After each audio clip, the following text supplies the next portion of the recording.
Hello gamers, welcome to a brand new DSP video.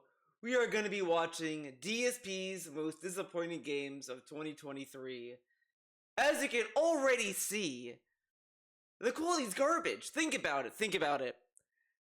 The past few years when he started doing interactive streaming, year-end videos, like last year's and the years before that, whatever, he was at least like full screen to talk, and then he would cut to a video or whatever.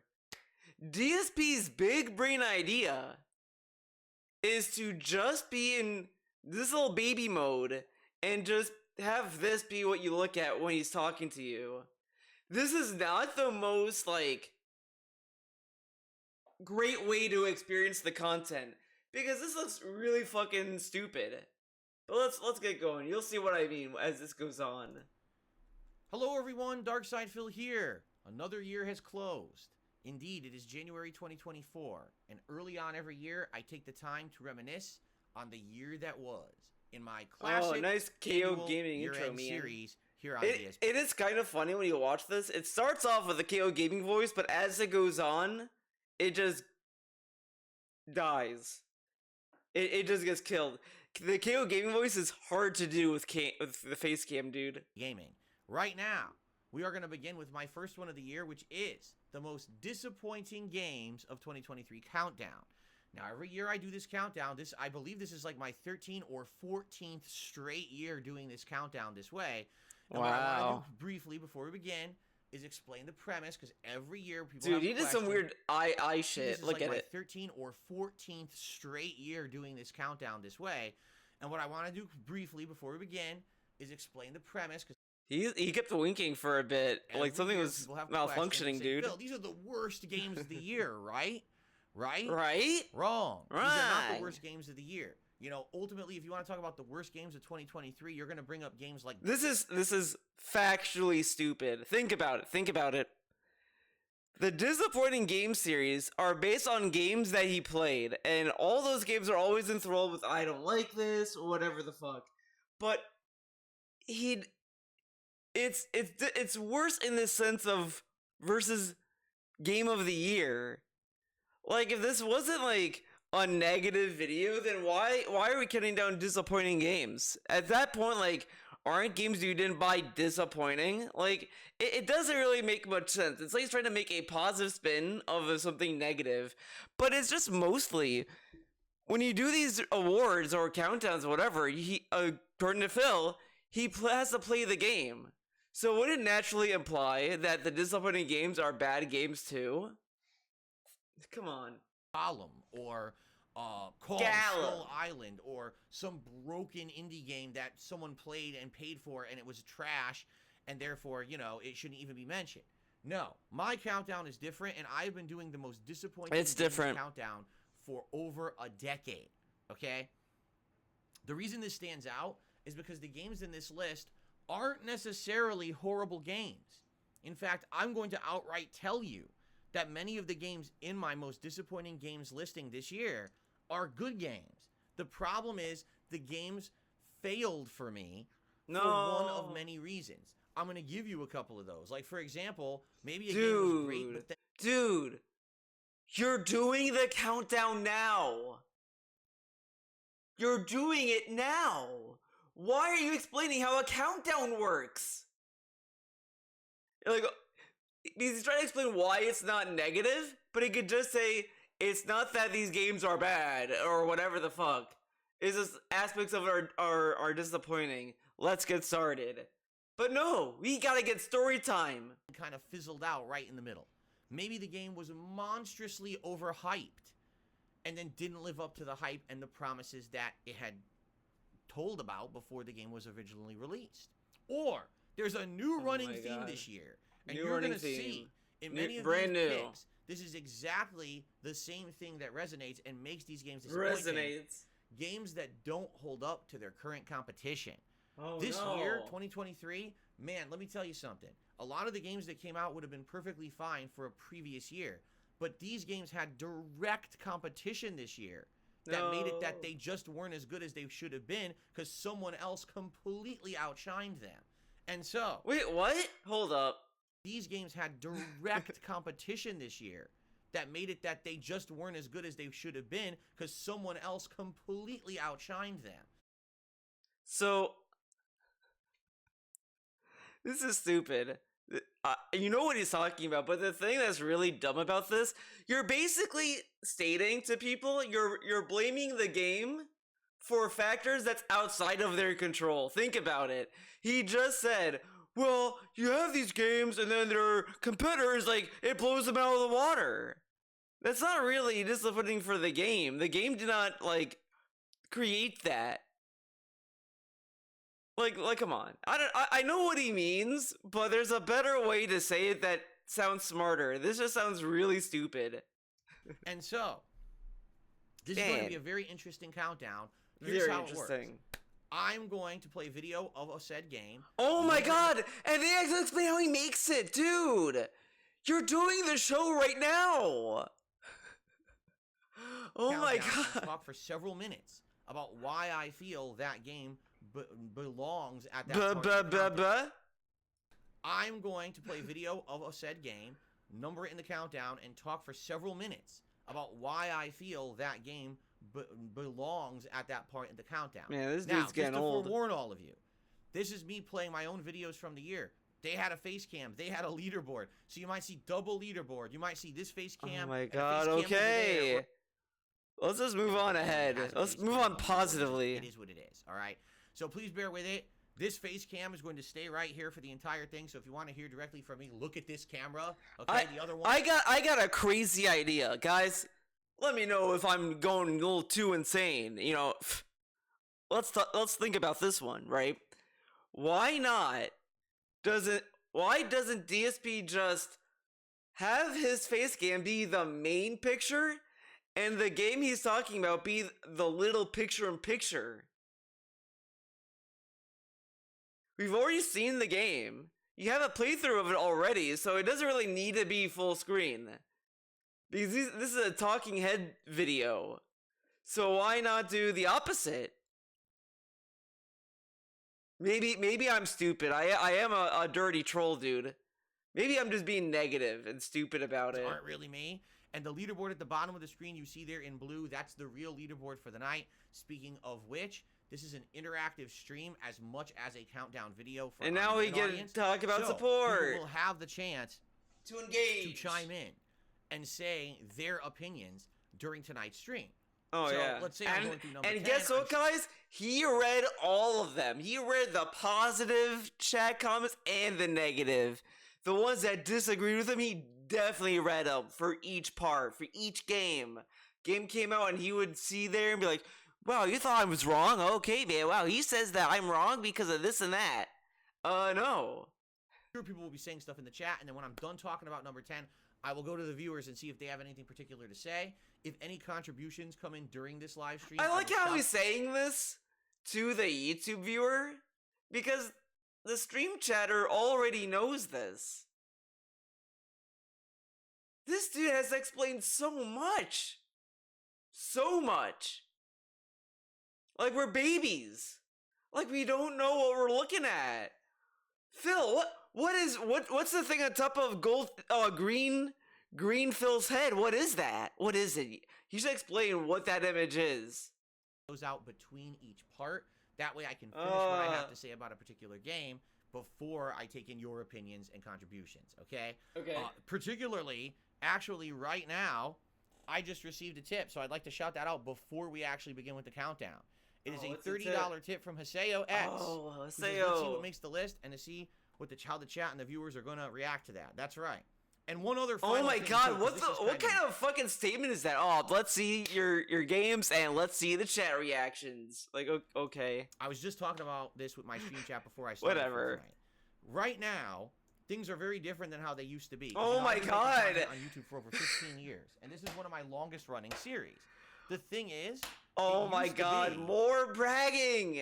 Very easy to figure out what all my rankings were, because I actually used to regularly put out game reviews. Dude, it was pretty easy to figure out his fucking rankings for this. He said he thinks that like not doing game reviews like made it hard. But no. Actually, I'd argue Watching him play games now makes it way easier. Think about it. He plays fewer games, and the games he plays, he has to know at some degree they're good games to some level. And then if it's just not at that level, but it was a AAA release he had to play, disappointing. So it's very easy to kind of navigate that. Like, I don't think anyone sat there and was like, what? This game made this number? Huh? Like, I kind of would also think that his earlier video series of it were at least a little bit more interesting, but dude, he goes on so much. It's kind of wild if you think about it. I would finish a game and immediately review it and give it a number score or whatever. So people would definitely know if I either loved a game or was disappointed with it. These days, you basically got to... So what does that say about The Last of Us 2 review, right? He gave it a 5, which to me, in my mind, I was like, yeah, this game's gonna be in both disappointing and game of the year. And I think he did do that. It didn't make number 1, but it made both lists. And I was just like, man, yeah, because it's in middle of the road. Watch the raw playthrough. I haven't reviewed games formally in many, many years. So because of that now, everything's kind of up in the air. People are actually in the chat saying, I think he's going to say this. Maybe he'll say this. Maybe he won't. Do you think this will be at the top of the list or the bottom of the list? They don't know. They don't know. That's why this series is cool now, because it is something it's completely so cool. fresh and different, and you don't... I think this is a actual downgrade. Like, go to the other ones. Go to 2022, 2021. Like, at least the setup is better than what this is. Look how what this is. The majority of the screen is a fucking JPEG, and then DSP is this little window the whole time. And he thinks this is what we want to see, and he has to tell us all the time that he's gonna see 2 of him, 2 leaderboards, all this shit, when he could just have it be his screen, the big screen, and the gameplay, the little screen. Like, we don't need to see the game. All right. So to that thank degree. You all for being here tonight. If you're here live, if you're watching this on demand, thanks for coming back to the channel. I know with all the changes and everything that have been happening recently, it can be a little hectic. I'm just happy to have everyone here for the year-end series this year. All right. So without further ado, let's talk about video games.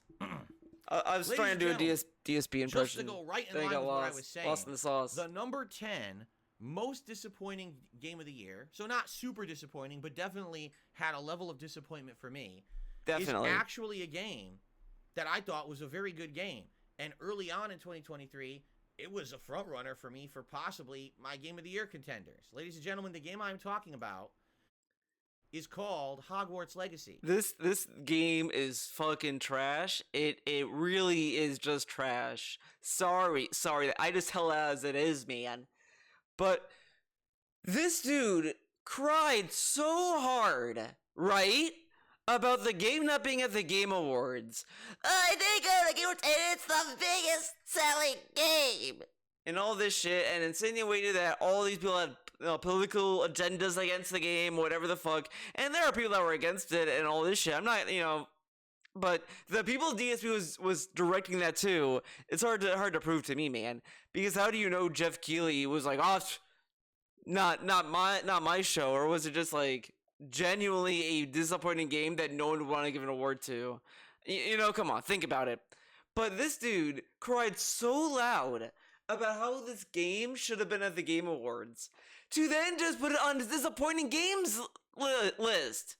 DSP, there's no disappointing game award at the Game Awards. So if it's disappointing, why would it make it to the Game Awards?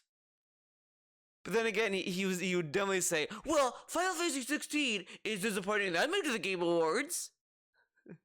But he would at least, but he could understand why this game wouldn't make it if it's disappointing. Like, even if Final Fantasy 16 wasn't nominated, he would say, I get it because it's in my disappointing game list. Come on. This was, for me, my first experience And again, ever. We have to accept his opinion and all this stuff, but if the Game Awards had the opinion that the game wasn't good enough to be nominated, we cannot let that stand. Fuck you, Jeff, but he can do whatever he wants. Pretty cool, huh? In an interactive Hogwarts universe. Okay? And The this is so graphic- dumb. The reason why he likes the game is that it is pretty much an IP. It's a licensed IP. He, for some fucking reason, like, loves IPs. Like, loves them. And if he doesn't love them, then he's gonna be very negative and skip them, like Suicide Squad. Or he get it and then just play it in spite mode. This game's so bad, that kind of shit. But this dude literally disliked the game because he sat there like, dude, it's the hawk snatch or whatever the fuck he says. Like, it's shit that I don't even care about, and he's just sitting there like, dude, that's the wand of Dumble Man. And then it's like, oh fuck.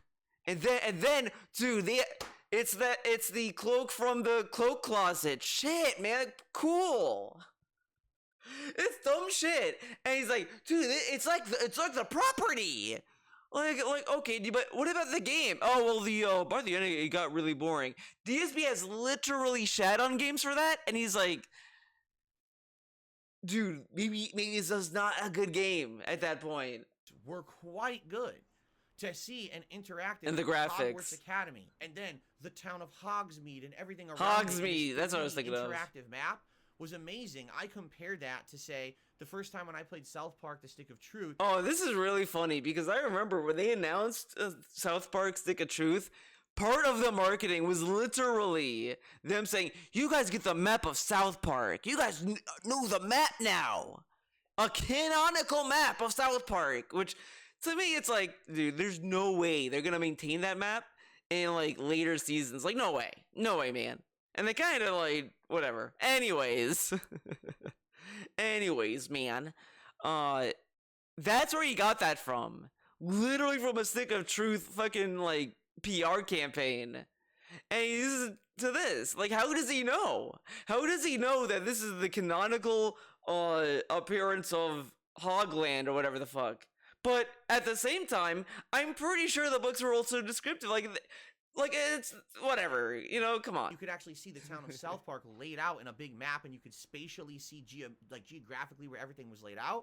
Well, that's exactly what this game was. Also, the combat, the magic was quite good. Take a look right now. Look at this. The mini games, the fun stuff that was in the game was very enjoyable. All right? So you may say, well, why on earth, with all these positives that you're saying about this game, right? Why would you say that this was in your most disappointing games of the year countdown? Well, there's a very good reason. What's the reason, Phil? This game is very, very good for about the first 2/3 of the game. The questing, the character development, the story. I'm going to be honest, like, I'm going to try to hold back my toxicity towards this game a little bit from what I'm about to say. Every time I saw DSP play this game, the game looked fucking boring. And not just DSP's gameplay, just any gameplay I've seen of this game. I just kind of didn't see what the people who like the game saw, like I just didn't see it. The game looked so boring. And I'm just like, how is anyone gonna try to even convince me otherwise? I wasn't convinced. It really felt like I was on a different planet the whole time. And then, like, as time went on and people moved on, I was like, yeah, exactly. Like, I felt a little bit validated, man, a little bit about my hatred about the fucking game. But it just looked boring. Even my, like, massive hate towards Harry Potter shit, that aside, it just looked really boring. And it's like, I don't get it. At best, the game is, like,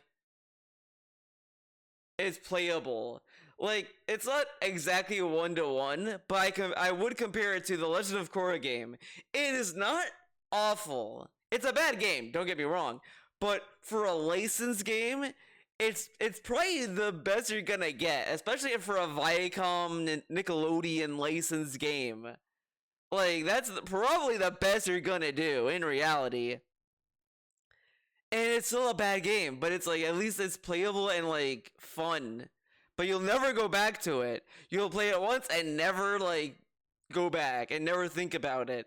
If that game got delisted, you're not gonna, like, think about it. You're not gonna care. It's gonna be like, okay, bye.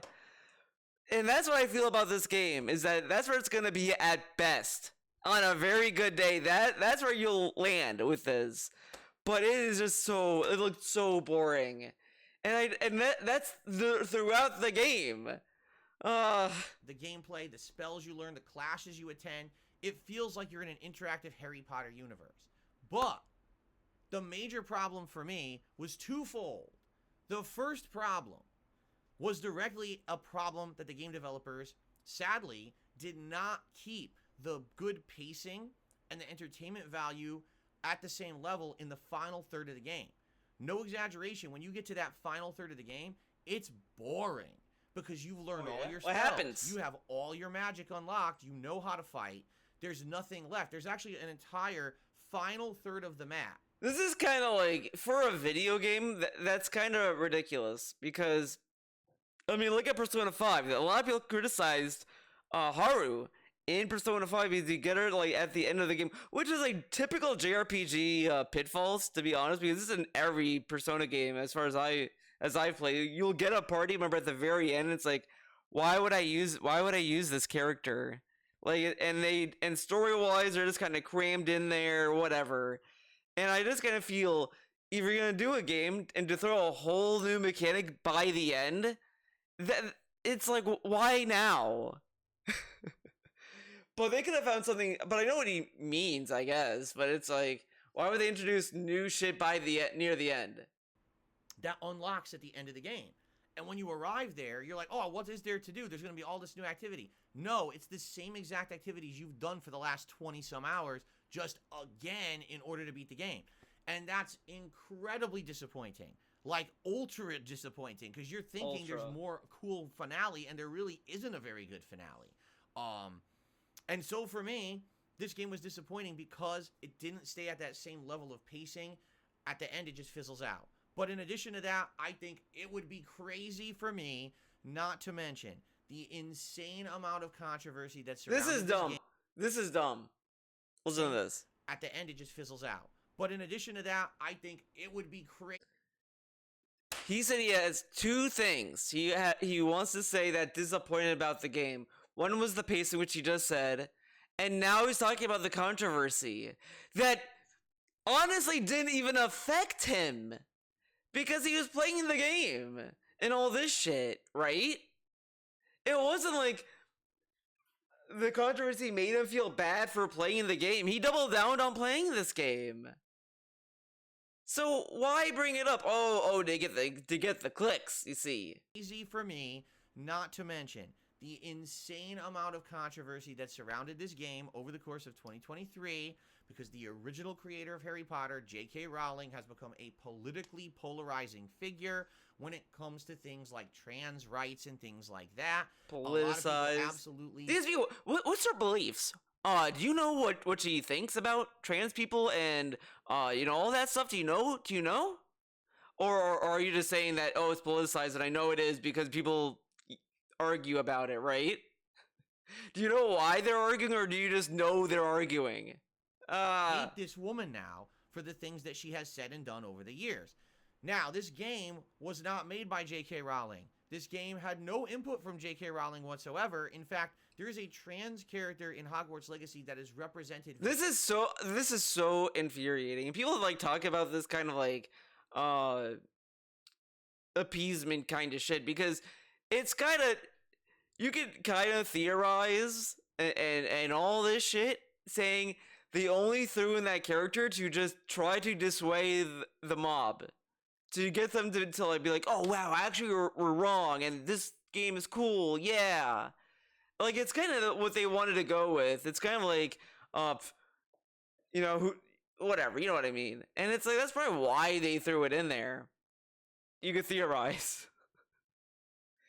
But it's just a fucking character, and for DSP to use it as a way to like defend the game really just highlights the I don't know what to describe it. Like, problematic? Would that be proper, a correct way of describing this? Like, it's problematic to have a guy to sit there like, look, there's a trans character, so it must be cool, right? Kind of attitude. Like, you know what I mean. Very positively is a character that's positive and fun and has stories, story missions tied to them and stuff. Yeah, if anyone had actually played Like listen to this. very positively. Positive. It's just an NPC. Like, it's just an NPC. Like, I don't think it even has a narrative weight. He's just kind of there. Is And I swear I saw on, like, Twitter, the name of the NPC is also, like, problematic too, I think. But I don't know. I don't remember if it was a shit post or not. I just remember saying something like, "Look at the name." Oh, you know, whatever. But I don't know, man. character that's positive and fun and has stories. I saw that story image missions months tied to them and stuff. ago. Yeah, if anyone had actually played the game, they would know that. But there was this giant controversy all year about, But the reason why people were like boycotting the game and doing all that shit was because J.K. Rowling has pretty much stated any sale to her property that she may or may not have worked on, like this game for instance, just validates her beliefs and all that. Like, that's what people are also kind of like another reason, because I think there might be other reasons as well, but that's one of them, because I did read some of that over time. And I was like, yeah, you know, hey, whatever, man. If people want to boycott it, that's fine. That's their decision. The other thing that was going on during that period, I don't agree with that, obviously, man. But the boycott itself, I you know, it's like, hey, man, if they want to boycott it, let them boycott, etc., etc. I mean, it is what it is. this game is bad because it's J.K. Rowling, and I'm sorry, I don't like politics. But J.K. Rowling sucks anyway. To be honest, to be fair, she just sucks anyway. So it's like, you know, I don't give a fuck. You know, I hope we all burn Harry Potter books. Just burn them. Fuck them. I don't care. You know, so many people are like, Theo, well, actually, I liked Harry Potter, but now I agree. It's pretty bad, but let's not do that. Fuck that. Do it. Because there's better books out there. Like, there's books out there. I'm trying to think. There was one book I read that I really liked, and I can't remember. It was like The Buried Sun, The Buried Truth. I don't fucking remember shit. It was like, it was a required reading in like high school, so I guess that's not necessarily fair, man. But you know what I mean. Video games. If I'm going to play a game, I want to enjoy it. Actually, no, fuck it. Don't read books. Read Chainsaw Man. There you go. Read Chainsaw Man. That should be in schools. That should be required reading. I don't want to have to hear a bunch of angry mob people on the internet whining about this or that. Oh my god. In my video game. This dude. They would know that. But there was this giant controversy all year about, this game is bad because it's J.K. Rowling. And I mean, the game is bad anyway. Honestly, the game is bad. Sorry, Phil. The game sucks ass. I don't give a fuck. Sorry, I don't like politics in my video games. If I'm going to play a game, I want. Oh man, banger statement. I don't want politics in my video games, but Metal Gear Solid 2 is my favorite game. Enjoy it on its own merits. I don't want to have to hear a bunch of angry mob people on the internet. But this dude says that he's so empathetic, and you should really see other people's perspectives. Does he even understand why people want to boycott the game? Like, I already have gone into that line of thinking. I was reading other people's like reasons and all this stuff. And I'm like, okay, you know, I get it. Or is he just saying that they're all being a mindless hate mob? I mean, that's not very, that's not very perspective, dude. Come on. Whining about Whining. this or that about a game. Whining about this or that, man. And that's all I heard a bunch for of whiners. months when I played this game. I had to make a YouTube short. He had to make a short. No, you didn't. Literally, he only made the short to get clicks. That's literally why he did it. And the thing is, he doesn't even take his own advice. He has complained about game developers for petty reasons so many times. He's not gonna play that Cannon Brother fighting game that's coming out. What's it called? I think it's like a League of Legends spinoff. Whatever. He's working on that game, and he's like, I am not working. I'm not gonna play this game because the Cannon Brothers, they love rollback. I'm never playing that game. All that shit. Like, he did that because of the fucking Cannon Brothers. And, like, they're only supervising the game or whatever the fuck. But it's still, like, what about separate? Because, like, the argument he says about in the YouTube short is separate the art from the artist. But he won't separate the art from the artist when it comes to the Cannon Brothers. Separate that fighting game that they're working on from the Cannon Brothers and play the game, dude. Why are you skipping it? Like, this dude is so fake. He only told people to, like, separate the art from the artist so that they could watch his fucking playthrough. The game sucks, no one should care, blah, blah, blah. Explaining up front why I was playing Hogwarts Legacy. I don't think I've ever This dude is low-key, literally, actually, factually, riding the wave of being a victim. Because during the time that this game was released, a bunch of streamers were, like, annoyed that the stream chat was making fun of them for playing a trash game, pretty much. So they're like, this is fucked up, man. And DSP saw that and was like, I'm gonna ride that wave. Guys, I had to make that short. People were so divided, but no one was really asking him or giving a shit. It's actually kind of funny in a way, because out of all the people that played Hogwarts Legacy, none of them went to DSP's chat to yell at him. They went to other people's chats, but him. And DSP still wants to pretend to be a fucking victim about it. In a way, it kind of makes me question the people who made those games, if you think about it, but regardless, he's riding that wave. He's riding that wave of being a victim. A video explaining why I chose a video game ever in my 15-year history, but I had to do it to cover my ass because God. See, literally, he saw what people was going on Twitch and all this stuff. You know, it's like, that's awful and evil and toxic, right? And he decided, I'm gonna make a YouTube short. Now, literally, all the people that are against people playing Hogwarts Legacy, they already don't give a fuck about separating the art from the artist to that point. Like, they're not gonna watch his little YouTube short and be like, yeah, Philip has a point. It's so stupid. This dude was clearly riding the wave of controversy, because this dude loves drama, man, as much as he hates it. I play Hogwarts Legacy and someone accused me of being a bigot because I'm somehow. Look how scared he is. Look how scared he is. Okay, think about this. If he's not such a bigot, right, and he wants to play Hogwarts Legacy, then wouldn't he either understand why people are upset with this game, right? Or would he just play the game like, look, you know, I don't agree with what she said, and it is what it is. You know, I'm playing the game, man. Or whatever. But no, he just wanted to dunk on all these people. Like, and now he's saying to cover his ass. This is like so fake and so forced. It's such a forced perspective to have on what he did, in a way. It's really pathetic. Get out of here. Supporting J.K. Rowling by buying the game, it's absolutely ludicrous. So not only. And DSP is the guy that has been called like racist and bigot so many times that like it's just ridiculous. Like, he played the slave trade joke, right? And he didn't understand why people found that offensive. He just couldn't figure it out. It's too like ambiguous for him. And then like he made that joke on Final Fantasy 13. But guys, that was the old days. That was when he was trying to please kids with racism and boob jokes. Do we have what a cool guy? That's absolutely amazing, but then fizzles out in the last third. But then you have to put up with all the bullshit around you on social media and But that, again, so he's telling people that all that stuff that people were upset about had nothing to do with the game, right?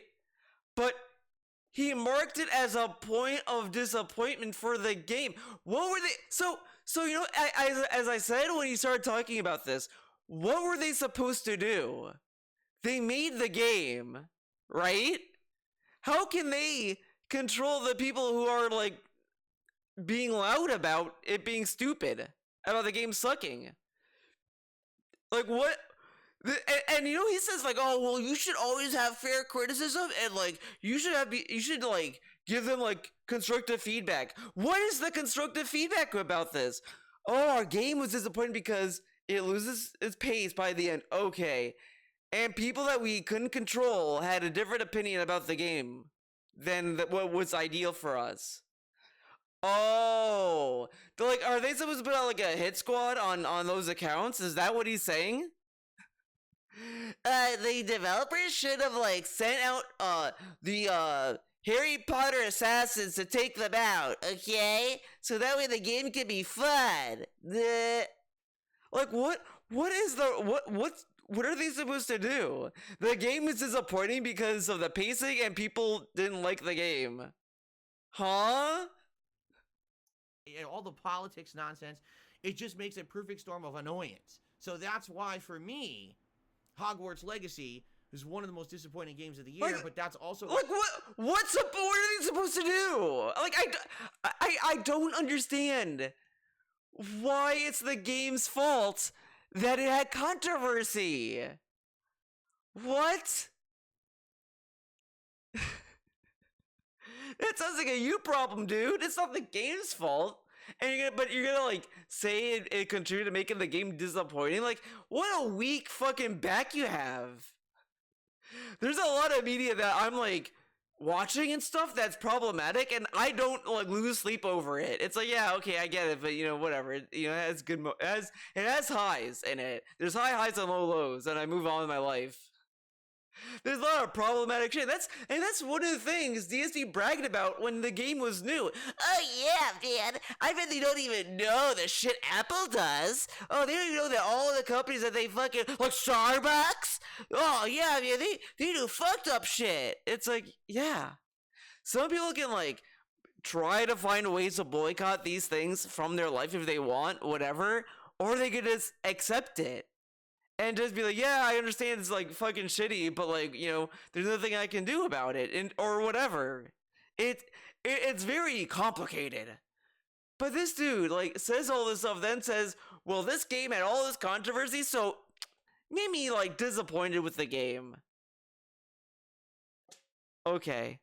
It ranks very, very low on the list. It's still a great game. And by the way, if you skipped Hogwarts Legacy, because you missed literally nothing, and you probably played better games. I'm just gonna go on a limb and say that. All that nonsense, I strongly recommend you check it out. Did you know it was just announced it is the best selling game of 2023? Over 22 million copies sold. Wow. Over 2 million alone were sold. Dude, like, do you know how much trash gets paid more than actual good media? Probably a lot. Whoa, Moral Oral, that show that's really cool, got canceled. And shows like Rick and Morty continue. Point proven.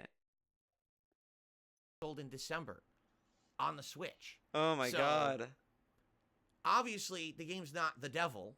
It's quite good. And this is dumb because he literally complains about when other games sell a lot. People bought this because they support the bad business. He said that about Nintendo fans. He said that about a lot of things. And now he's telling us that it's so cool that people bought Hogwarts Legacy. What if they're supporting bad behavior, Phil? What about that? The media probably didn't. The fucking Hogwarts fans, they just buy everything. Oh, they see fucking Hogwarts and they buy. They don't even think anymore.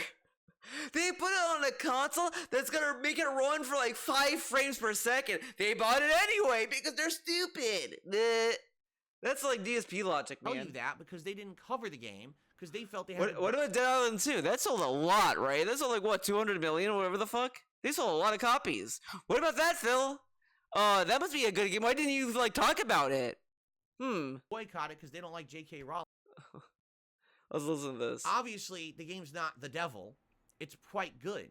The game's media probably didn't tell you that because they... Dude, I'm not gonna fucking fact check this, but I'm pretty sure like IGN gave it a good review. They probably gave it like a 7 or some shit. Like, come on. Didn't cover the game. He's basing this off of the Game Awards not having it nominated, which is like so stupid. Do you know, like, Blasphemous 2 didn't get nominated for Game of the Year. Does that mean that the fucking Game Awards sucked ass? No. Game because they it's just the Game Awards because they don't like J.K. Rowling for political reasons. That doesn't mean the game is but bad. But that's their freedom of choice, man. And how does he know that the media was boycotting? The boycotting was more like the people, man. I strongly recommend you give it a look. It's a good time, especially if you give a game a look. That I said it was disappointing and it loses its steam by the end. Give it a look. Check it out. Enjoy this game. Okay. Wait, is he Spider-Man? don't like J.K. Rowling for political reasons. That doesn't mean the game is bad. I strongly recommend you give it a look. It's a good time, especially if you're a big Harry Potter fan. I think you're going to enjoy this game. Harry Potter fan. Wait. Harry Potter fans would enjoy slop that's Harry Potter slop? Whoa, man. I mean, I'm a little bit of a Guilty Gear fan myself, so I'd probably eat some Guilty Gear slop myself. But, you know, Guilty Gear has a banging soundtrack. You know what I mean? All right.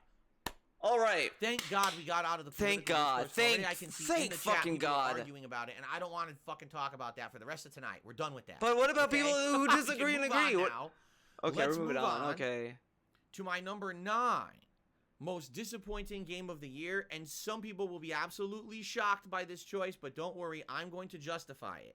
All right, guys, don't worry. Oh, by the way, DC says Hogwarts Legacy reminded me of the Harry Potter movies. I like the movies and the game's awesome. Oh my God. And then Haseo says, I loved playing Hogwarts so much. I replayed the game my God, all these after. fucking... Wow, there you go. It's a great game. It really is. Okay. Great game. Disappointing, though. The number 9 game. I'm sorry. You, I kind of gave him the, well, it doesn't mean it's bad kind of nonsense, but I also don't think great games are disappointing. If it's such a great game, then why did you let, bad pacing get in the way, or outside factors get in the way of such a great game? Shut up. It's such a great game. It's so disappointing. This other stuff that didn't affect me, that I didn't care about, that affected me too, and it made the game disappointing. Huh? I can't believe number 10. It is insane. It's just he put it there to literally please people, man. But the game is just trash. It's just trash straight up. This would have been on the list, but I gotta be honest. The game the number 9 most disappointing in 2023, The Dead. He wanted to hate this game. I was kind of surprised he didn't go all in on the hate when he started playing it, because he quadruple down loved Callisto Protocol, even though he never played the DLC for the game. He loved that game, and already was kind of hating this one. But then he ended up kind of enjoying it when he played it, and now he's like, yeah, this is disappointing. But get a load of it. Get a load of this remake. Yes. First of all, a lot of people forgot this game was 2023. They get it confused with the Callisto Protocol game that came out in December 2022. And a lot of people really it came out in January. It's right after. I'm not saying I didn't love the game. In fact, it was one of my most solid first playthroughs of the new year. But there's a few problems with this game that ultimately, when I was done with my playthrough, all right, they just didn't. You're seeing one right now. You're literally seeing one on screen right now. Did you see that? Look. The cursed pants. There are bugs and glitches in this remake. This is supposed to be a full remake of the game. Yeah, it's using a new engine. Does he think they just took the original game and just put more paint on it? They rebuilt the game. That's why it's a remake, not a remaster, stupid. From ground up. Then why are these ridiculous glitches Because this is... Are you stupid? Are you a functional regarded? Are you a redunto? They remade the game. Of course there's gonna be bugs and glitches. It's a new fucking game engine. Invisible, unkillable pants in the game. Okay? And this is just one example of the many things that I ran into in this game that's supposed to be a polished AAA release. If you don't remember, there's a lot of controversy. And this dude, he loved Callisto Protocol, and that game had bugs.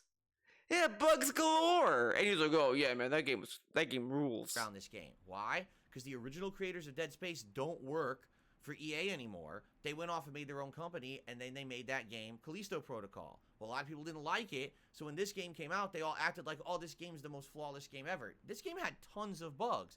Invisible glitch enemies, game crash. I don't think anyone sat there and said, yeah, Callisto sucked so much, this game was great, or whatever this is. Soft locks where you have to reload a save to go back through because the game won't make progress. I mean, I'm showing them to you in a lot of ways here in this video, okay?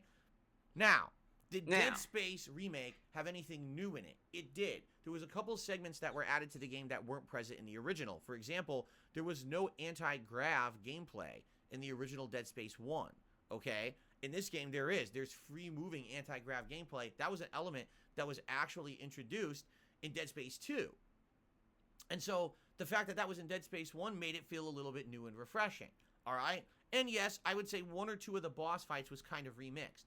But ultimately, this game is supposed to be a remake. By the way, here's another invisible enemy that I'm fighting. Isn't this delightful? Here's another. How is that invisible? The body was right in front of you. Whatever. This game is supposed to be a remake.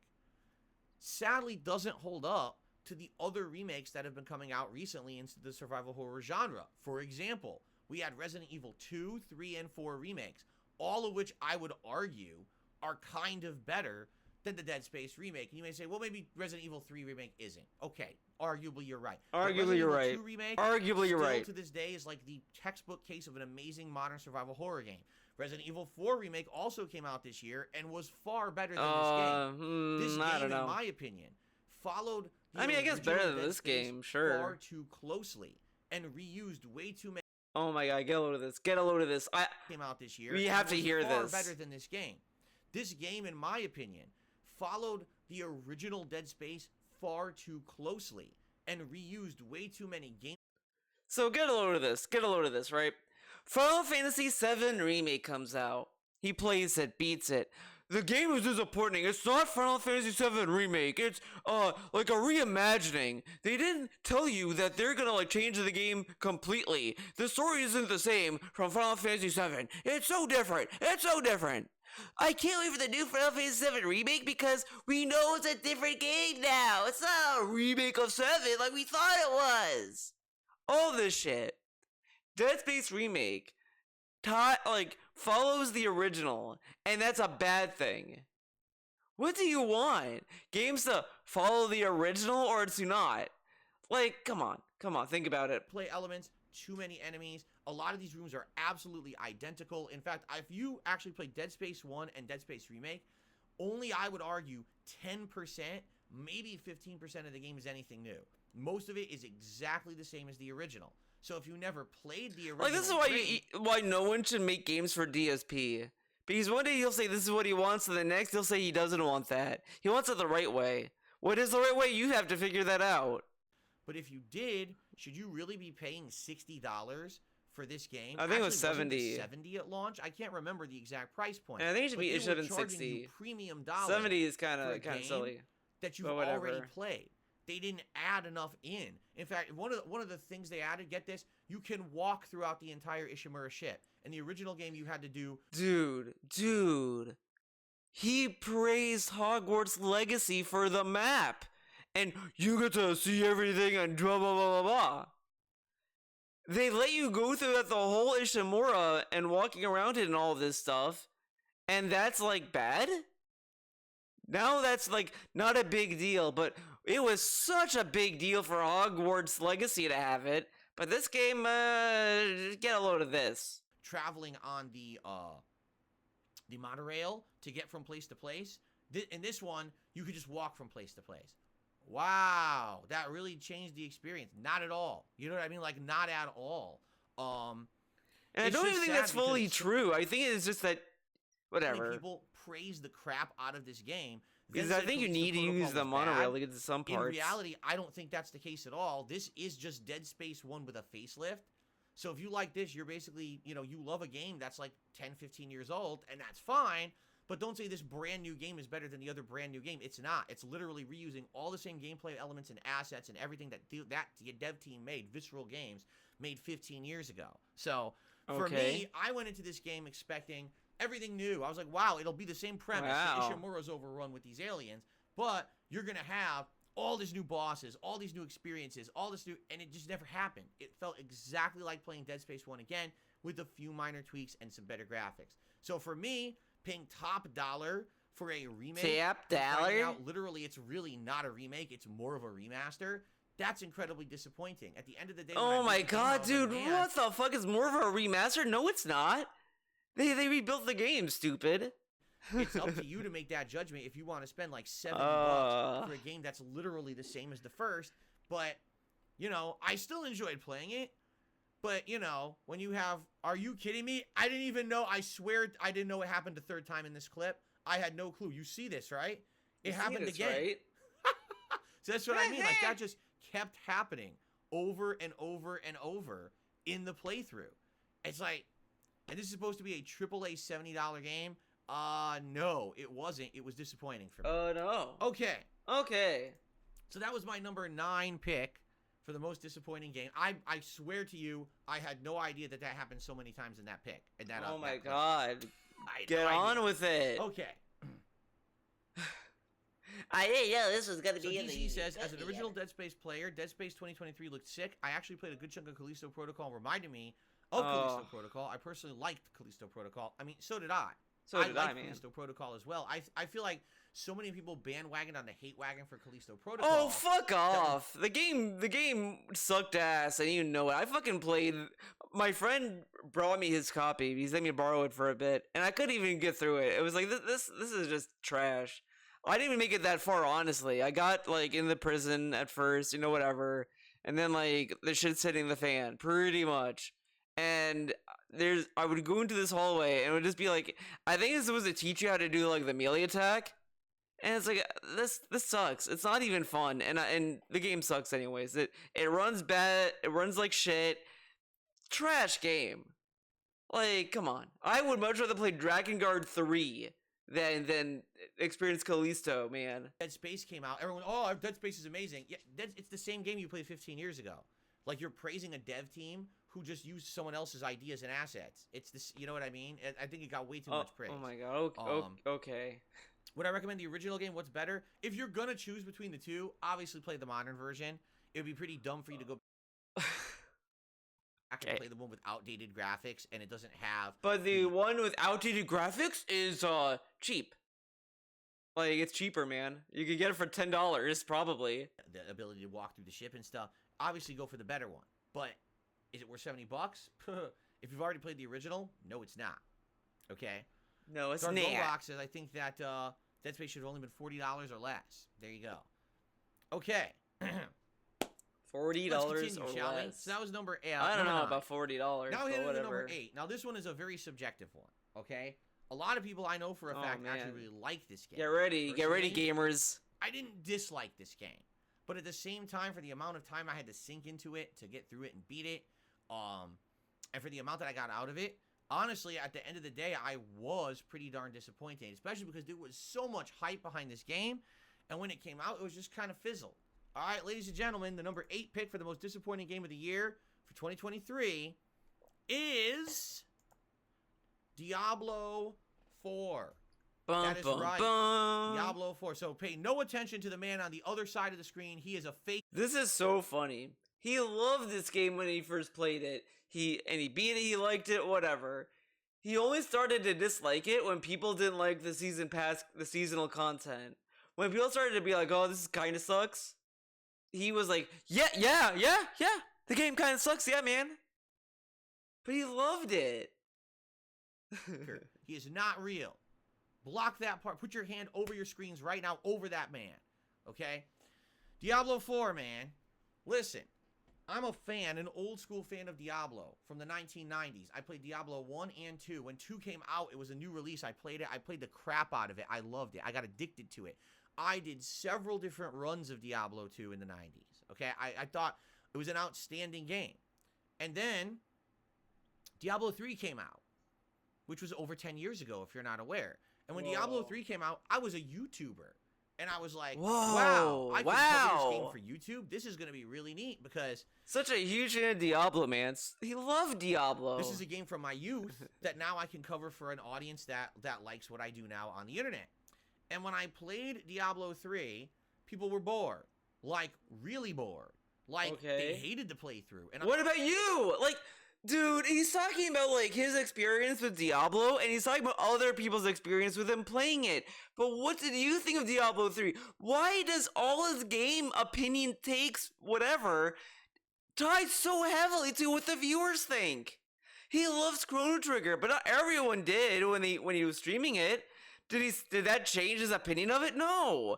But yet this game was, his enjoyment just was able to be malleable to the general public, apparently. I was shocked because back then, you're talking, 13 plus years ago, people liked everything I put out. So to have people outright tell me we're actually disappointed, this Dude, wasn't that the same year or so that he tried to play Chrono Trigger and people hated it? Okay, sucks, whatever. it's boring. Actually, I was like, wow, I wonder what happened here. Now, when Diablo 4 was coming out, I outright even told you guys I wasn't convinced to even get the game because Diablo 3 had not worked as a playthrough 13 plus years ago, and I was afraid that it was going to be kind of a dud, okay? So we actually talked about it, and you guys over time convinced me. You're like, no, you must play Diablo 4. If you don't play it, you're going to be missing out on one of the best games of the year. All right, fine. So I got Diablo 4, all right? Now listen. He liked this game when he played it. Particular part of this game that I can tell you is bad. It's not the graphics. It's not the gameplay. It's not the story. In fact, I would argue that all those three things are pretty good. The problem is, what's the problem? Diablo 4 and to some extent Diablo 3 are basically games from a bygone era. And what I mean by that, wow, these games are like games that maybe if they came out in the 1990s would have been game of the year. A bygone era. This dude brags how he stands the test of time, and he's one of the old guards of content creation, blah blah blah blah blah. But when he sees the game version of his fucking shtick, he shits on it and says no one cares. Correct? Correct. The problem is it's the same kind of game, the same kind of formula. When you play it, it feels like you've played it before. Yes, there's gameplay tweaks, there's different, legacy elements in it that are fun, but it's legacy elements. Do you understand? This genre of game has advanced. In fact, as I was playing this game, there's people talking to me about, well, did you hear about this one or this one that came out in the last 5 years? It has like all these other elements that aren't in Diablo 4. I was like, no, I don't know anything about them. They're like, that would have been way better, right? If you had played those games, you would have probably... He didn't name them, and like, why doesn't he play them then? He played this game and did pretty well, so he could play the others, right? Correct? It's like the Metroid Dread effect. He plays a game in a genre that he was certain was gonna fail. It succeeds, and he says, it saved the game. And then he never plays it again. He never even attempts to go to the other games. Better time with it, because they have new things. That this game feels like a retro game with a modern facelift over it, right? And here's the thing, like, I didn't have any problem playing it. I don't really remember particularly struggling playing it, but at the same time, it took a long time to beat the story. And it's funny because I beat the story and people were like, so are you gonna do the post game? I was like, the post game? We were all saying that this game was too long in the main story. And now you think that I'm gonna be doing post game shit? Yeah, you think they'll do that? It Come didn't on. really catch any kind of traction with my viewing audience. After I had beaten the story, I had zero desire to go back and do any of the post game content that was unlocked. It's just kind of a one and done, do the story, get out of it, you know? Now, for a game that was so hyped, because again, every time that Activision Blizzard has this new game come out, especially one of their tried and true franchise games, it's like, oh my god, the Messiah has... Look at this dude. Look at this dude. He's like, but all these people that are like, oh my god, the Titan has returned. DSP has done that for so many games. Alan Wake 2 is one of them. He was like doing backflips, reminiscing about his first playthrough of Alan Wake. He did that with Street Fighter, even Street Fighter 5. When Street Fighter 5 was around the corner, he was hyping up the idea he might get reinvigorated to go back into the FGC. He's one of these people. And he's mocking other people for being a simple fan of Diablo. Like, dude, when they announced No More Heroes 3 years ago, you bet I was fucking screaming about how fucking hype that is. And I love the game, you know? There's parts of it that they're like, yeah, it could be better, but it was so much better than what I was expecting. Because usually if you get a sequel to like anything, like No More Heroes, like years apart, there's a good chance it's gonna suck or be a letdown. And No More Heroes 3 wasn't. It wasn't a letdown. It was actually like really fun, and I like the story. I mean, there's stuff I like more in No More Heroes 1, but it was a really solid game from what I was expecting. And this dude is like, doesn't understand that mentality. Returned and is coming down from the sky, which is ironic because it's a game about demons, so maybe it's Satan's returning from the underworld or something, right? But the point I'm making is everyone's convinced you've got to play this. It's must play. If you don't play it, you're. But this and listen to this dude talk about this. It's so lame because he tells you have to convince him he needs to try the game and all this stuff. And the way to do that is to tell him it's a must play. It's you can't skip it kind of fucking game. So they tell him these buzzwords to get him to play it. Is it really genuine when they tell you that then, Phil? Maybe they're just telling you that because they know you'd say no otherwise. Come on. Missing out. You're going to miss one of the best games of the year. And I'm like, I don't know. I'm skeptical. You guys convinced me to play it. I play it, and it was dead on exactly as I expected. It plays like Diablo. It looks like Diablo. It feels like Diablo. And this dude, literally before the game even, like, he bought the game, he said Diablo 3 wasn't like other Diablo games, and it really disappointed him, blah, blah, blah, blah, blah. He said all of that. So we were like, oh, it plays just like Diablo 2, Phil. You would love it. He gets it. Wow, man, it plays like a classic Diablo. Then why did he hate Diablo 3, stupid? Like, what? It's just Diablo, but it's 20 years, like, too late. Like, honestly, Ludwig World Order used to do these videos. He might do some of them here and there, but his Game of the Year, like, then and now kind of videos he does, this is, like, prime Ludwig World Order shit right here. Because I'm pretty sure he said this game was great and all this fucking baloney.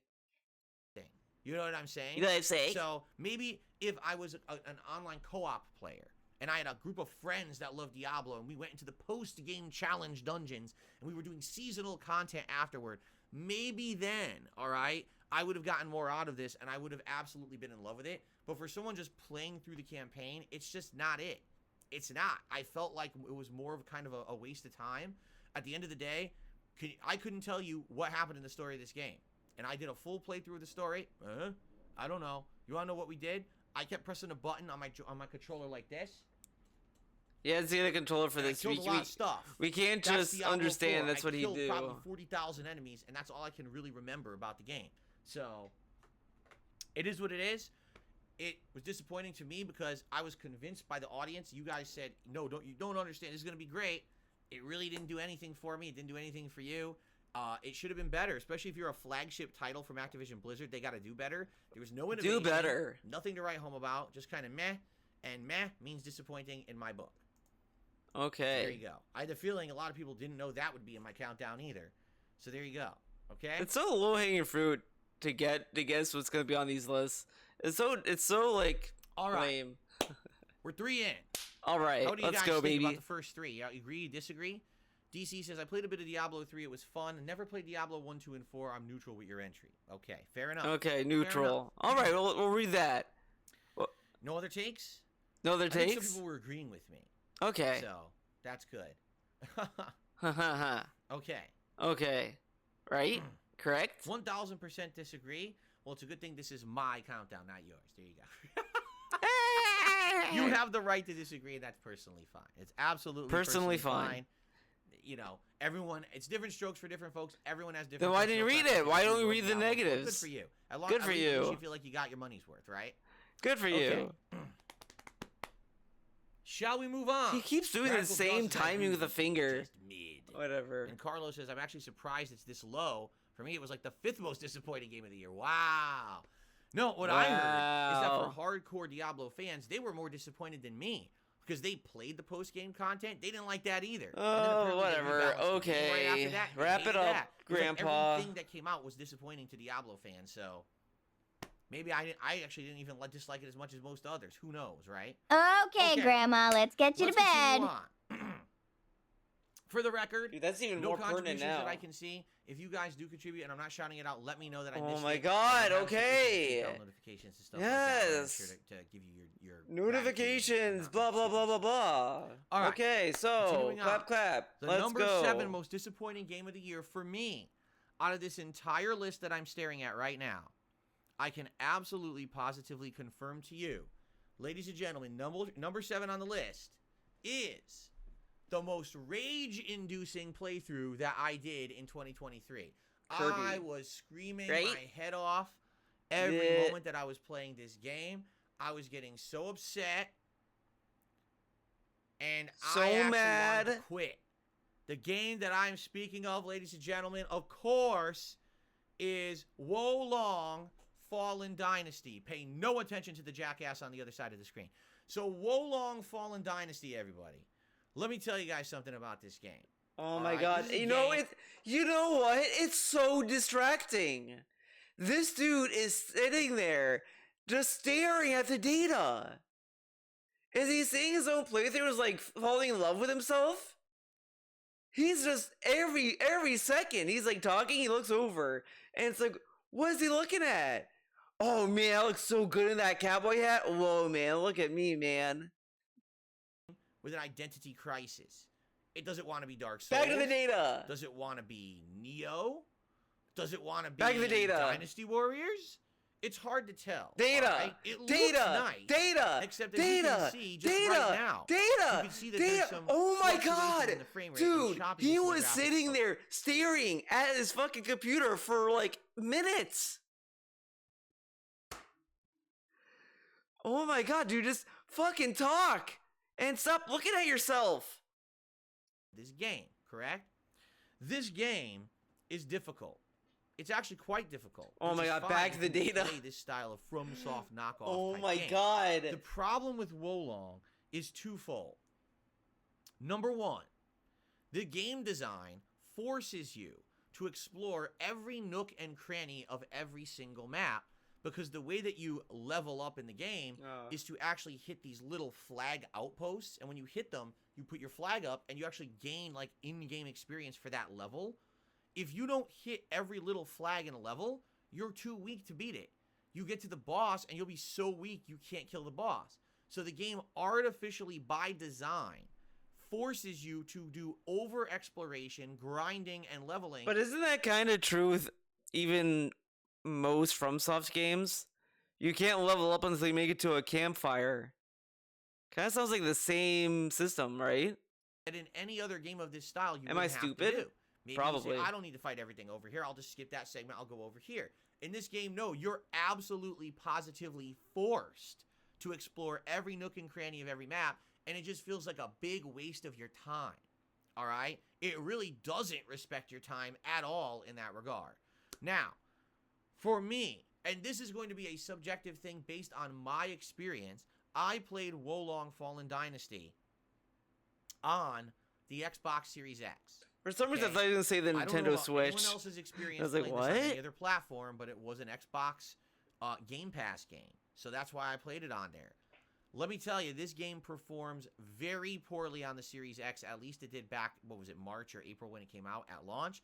There were entire boss fights where the frame rate would dip into the 20s. Not even 30 frames per second, the 20s. And the game actually expected you, as part of the gameplay mechanics, to be able to parry perfectly the attacks the enemy was doing with a frame rate that would go 60, 40, 20, 30, 20, Oh my 60, God. 20, 40, 20, 60. How the hell am I Okay. supposed to time my parry? Are you out of your mind? Get good? Every time that the frame rate dipped, it was impossible to play the game.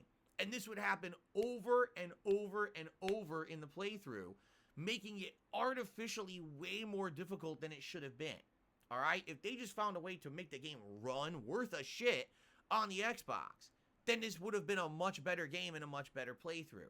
And it's funny because when the game looks good, as you're seeing right now, it actually looks pretty darn beautiful, does it not? Does it But not? then when that frame rate tanks at a critical moment, when you're in a boss fight or a big, you ran halfway across the stage and you're about to Oh my unlock God, that this- next flag. this you get feeling's a going checkpoint, on and then you for dodge way and the too frame rate long. do-do-do-do-do. You want to rip your hair out. You want to punch the This screen. is You so wanna take your controller and long-winded. snap it in half. Because that's the kind of game it is. Okay? Like, we get it. So, for me, this game wasn't a badly designed game in the combat. It wasn't badly Oh my designed in the God. visuals. The problem was they wanted you to act like it was a flawless game and play it as if it was some kind of an amazing experience when it wasn't. Having a frame rate that's dipping makes it not fun to play. And then on top of that, having to go to every flag post, like you just saw there, in every stage in order to even make proper progress. Proper It made me progress? so infuriated. So you knew a game that pissed me off the most this year was definitely going to be the game that I was going to have in my most disappointing countdown. All right. You might say, well, if this is the case, why isn't this even higher on your list, right? Here's why. I didn't really have high expectations for Wolong to begin with. So although I was disappointed with it, I wasn't that disappointed. This isn't like the worst game of the year for me or anything, because I kind of went into it with, if it's good, it's good. If it's not, it's not, because it was a Game Pass game. If I had dropped $70 on this thing, and then I was having these issues, I would have been even more infuriated. And it probably would have been way higher up the list. Luckily for them, it wasn't. So, Wolong Fallen Dynasty. Is it a fun game? Yeah, it is for the most part when it works. I actually heard that certain ports of the game are much better than the Xbox version. So maybe if you played this on a different platform, you had a better experience than me. But I don't like the game design. Oh my god, move on. I don't like the dipping frame rate and the awful responsive parrying when that happens. So for me, very disappointing and not worth playing, quite frankly. I toughed my way through that one because you guys absolutely wanted to see me finish it. You loved the rage, so I did finish it. But man, I literally wanted to quit it multiple times during the playthrough. Well, he also wanted to prove the trolls wrong. He doesn't rage quit. One of the people who just threw a controller at their TV and damaged it. Yeah, I certainly learned, from back in the day, smashing my controller on the table and breaking it. But he does this still, though. The fucking thing doesn't fucking work. I mean, hold on. I think I have the soundbite. Let's see. Fucking doesn't work. Fucking doesn't work. No. Fucking doesn't work. You got that. He slams his fight sticks, and then the same with the controller. He just mashes the buttons. A God of War game. I learned my lesson. Whatever. As a Neo player, I thought Wolong was going to be good. When I watched the playthrough, yeah, my disappointment is immeasurable. My day was all ruined. I'm glad I didn't actually get that game. There you go. Jade's I'd love to see Star Wars on this countdown. Well, Jade. Maybe. I guess we'll have to see. Right now, it's number 7. We still have many more to go. Let's not spoil, shall we? Oh my god. Okay. We're not just we're technically cool. So I think as everyone's. Oh wait a minute. There was a super chat came in from Anime Fan 565. They said, I wouldn't be surprised if Star Wars is on the list. Oh, I guess Anime Fan was actually of the same mind as oh my god, dude. Well, we'll see. Wow, no people think Star Wars is on the list? Whoa. It's so funny, right? That no one has guessed anything wrong yet. They just don't know the placement. But it's like they knew Star Wars wasn't. Why didn't anyone say, is Spider-Man on the list? I mean, at this point, it's all LARPers if they do that. Cool. You know what I mean? Okay. Let's keep it moving. We're about a third through our countdown. Okay, everybody? Up next. You got a banger coming up. This next game, again, I know will be controversial, and a lot of people are going to give me crap for having it on here. At the very same time, for those who actually watch my playthrough, he speaks his truth. Probably absolutely expected it. Expected it. List, okay? This is a game that, in another parallel multiverse dimension, all right. Oh my god, you know what's funny? You know what's so funny? This dude says that, these story people, directors, whatever the fuck, rely on the multiverse stuff. That's so lazy, man. It's so lazy. And now we're talking about multiverses when it comes to his fucking game review. I guess he's lazy. I agree. A Game of the Year high-end contender, and maybe even my pick for Game of the Year. I'm not kidding you. All right? But we live in this dimension. We don't live in that other multiverse. In this dimension, all things considered and comparing it to everything going on and everything around and the history of this franchise, I gotta tell it like it is. Ladies and gentlemen, my number 6 most disappointing game of 2023 is The Legend of Zelda Tears of the Kingdom. It's so funny he's saying that, love Breath of the Wild and all this stuff, but he literally got mad that it won Game of the Year. And he said it wasn't his Game of the Year. It was good, but it wasn't a good Zelda game or whatever the fuck. And now he's telling us he loved the game. It was a great game. Already guessed in the chat that this is what it was going to be. Before I even begin, I'd like you to take a look at this video footage and tell me what's wrong. Seriously.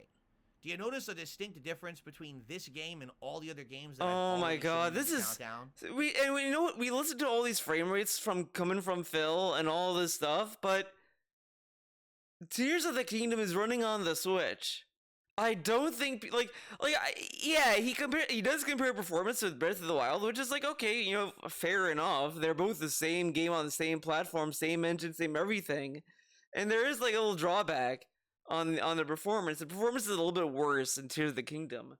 but it's not enough to like really ruin the game for some people. Like if you don't like the game for that reason, then fine.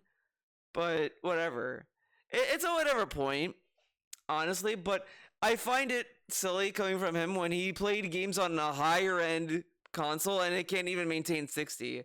Like you bought Tears of the Kingdom, you already knew expecting the performance was gonna tank. Like come on.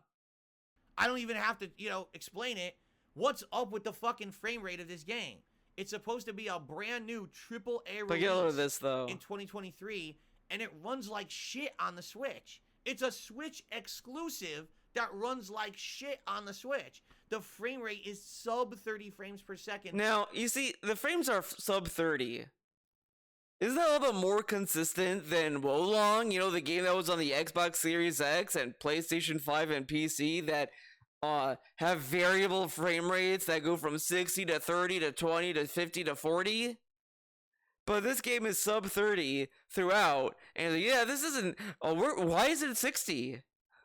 For most of the game, and God forbid you get a bunch of enemies coming at you at once, that sucker chugs along. Okay?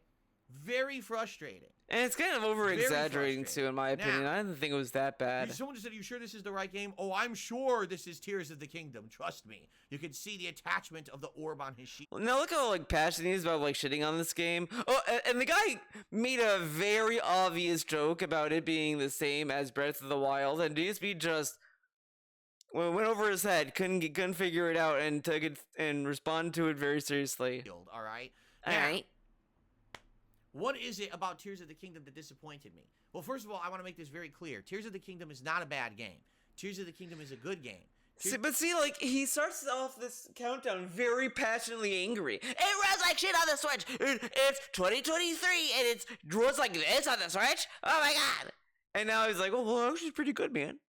Tears of the Kingdom is above average game. Tears of the Kingdom, likely, as I said, in another universe or multiverse, would have been one of my Game of the Year contenders, if not my Game of the Year pick. But here's the deal. There's another game that came out on the Switch. It's called Zelda Breath of the Wild. I hate this stupid fucking bit. Oh, it's this game. You know, this game. A little game. Whatever the fuck. It's like, dude, just get to the point. Like, it's so aggravating. Heard of it. Okay? Okay. Basically, it's the same game. All right? Now, you're right if you want to say, wait a minute, hold on. What are you saying it's the same game? Tears of the Kingdom was the first open world Zelda and had all these modernized elements for parkour and climbing and all this. Oh, man. But Tears of the Kingdom is so much better because it has the overworld in the sky where you can do sky puzzles, and there's the underworld. He's only saying it's the same game because it's using the same map. Like, it's not a massive take to say that. But when people bring up, like, the underworld, like, no one knew that was in the game. Like, literally, go to any of the the PR material of it. Did anyone know there was a depths? And this dude didn't even do it. He's shitting on the depths, and he didn't do a thing. I did all of the light routes. Sure, you could argue it's tedious, but I thought it was kind of fun. To a degree, to go to do the light routes, I thought that was kind of fun. Like, to find faster ways, more convenient ways to get there. It's right. I ended up doing a lot of cool stuff doing that. And he's like, you know what I mean? Why would you want to do this? I'm like, come on. I don't, like, you don't have to like it. And I understand that people might say that, well, that's just like a one little flat map and has an annoying gimmick to it, which I understand. I get that. But it's like, man, come on. You can explore a whole map underground as well. By the way, didn't you know that the amazing physics of the puzzle elements in this game are awesome? And by the way, I purposely picked this clip for this moment you're about to see right now. There we go. This was my most rage-inducing moment of the playthrough when that happened to me. I picked this clip on purpose. Yeah, okay. All right? So. Being on purpose like a big boy. Yeah. The game has some interesting elements to it. I actually enjoyed the crafting that was new for this game, and how you had to use the new physics and crafting elements to solve tons of puzzles. He legit was ready to hate it before the game even came out. He's like, if I want to build stuff, I'll play Fortnite or Minecraft. And that made it. I want Zelda. It absolutely did. In fact, that's why You This see is only DSP's number 6 hand on this like countdown, not raised like number up. 1 most disappointing, because there were some really good. Look at it. You don't see my. Oh shit! You don't see my cursor. Hold up.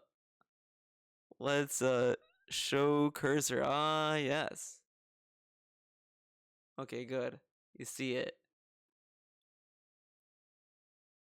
There. Right there. You just see his little hand raise up, and it looks very suspicious. It doesn't look like a hand. I'll just say that. Positives about this game, okay? But I'm sorry, the negatives of this game absolutely outweighed the positives for me. Here's why. When you're playing this game, you'll very quickly realize this is the same map as Breath of the Wild. The entire Why are we overworld's keeping our identical. hand up? There's a few tweaks here or there, a little different, but it's the What same is map. going on? What is going on here? He's doing all this gameplay. His hand is still up there. You've already done it. Sometimes you go to a previous area from Breath of the Wild and there's not anything going on there anymore because they didn't even bother to populate it with anything interesting in the sequel. Okay? Wait, what? Sometimes you go to a previous area from Breath of the Wild and there's not anything going on there anymore. Dude, he talked about how like the climates were different, man, from the original game. Like Rito Village was covered in snow. And like the lava people they got fucked up, you know what I mean? Because they didn't even bother to populate it with anything interesting in the sequel. Okay?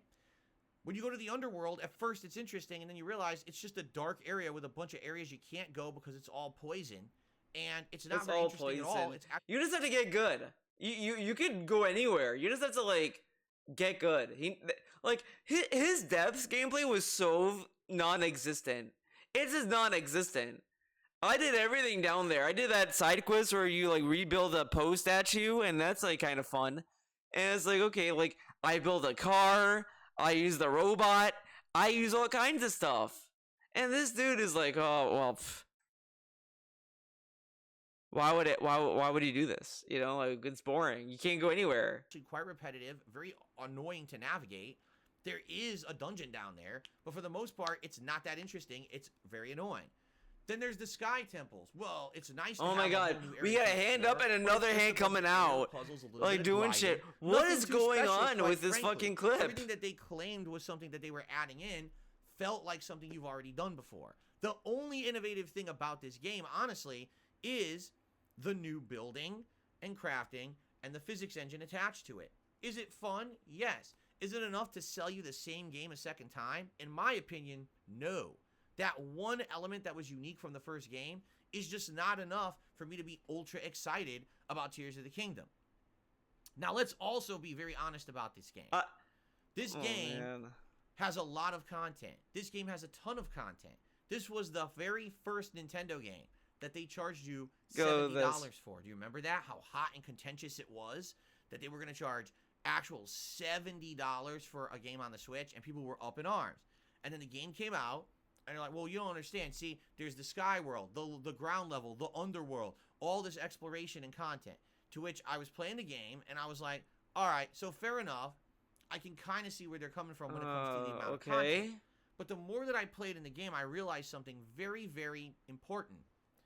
The vast majority of the content of this game has absolutely no meaning.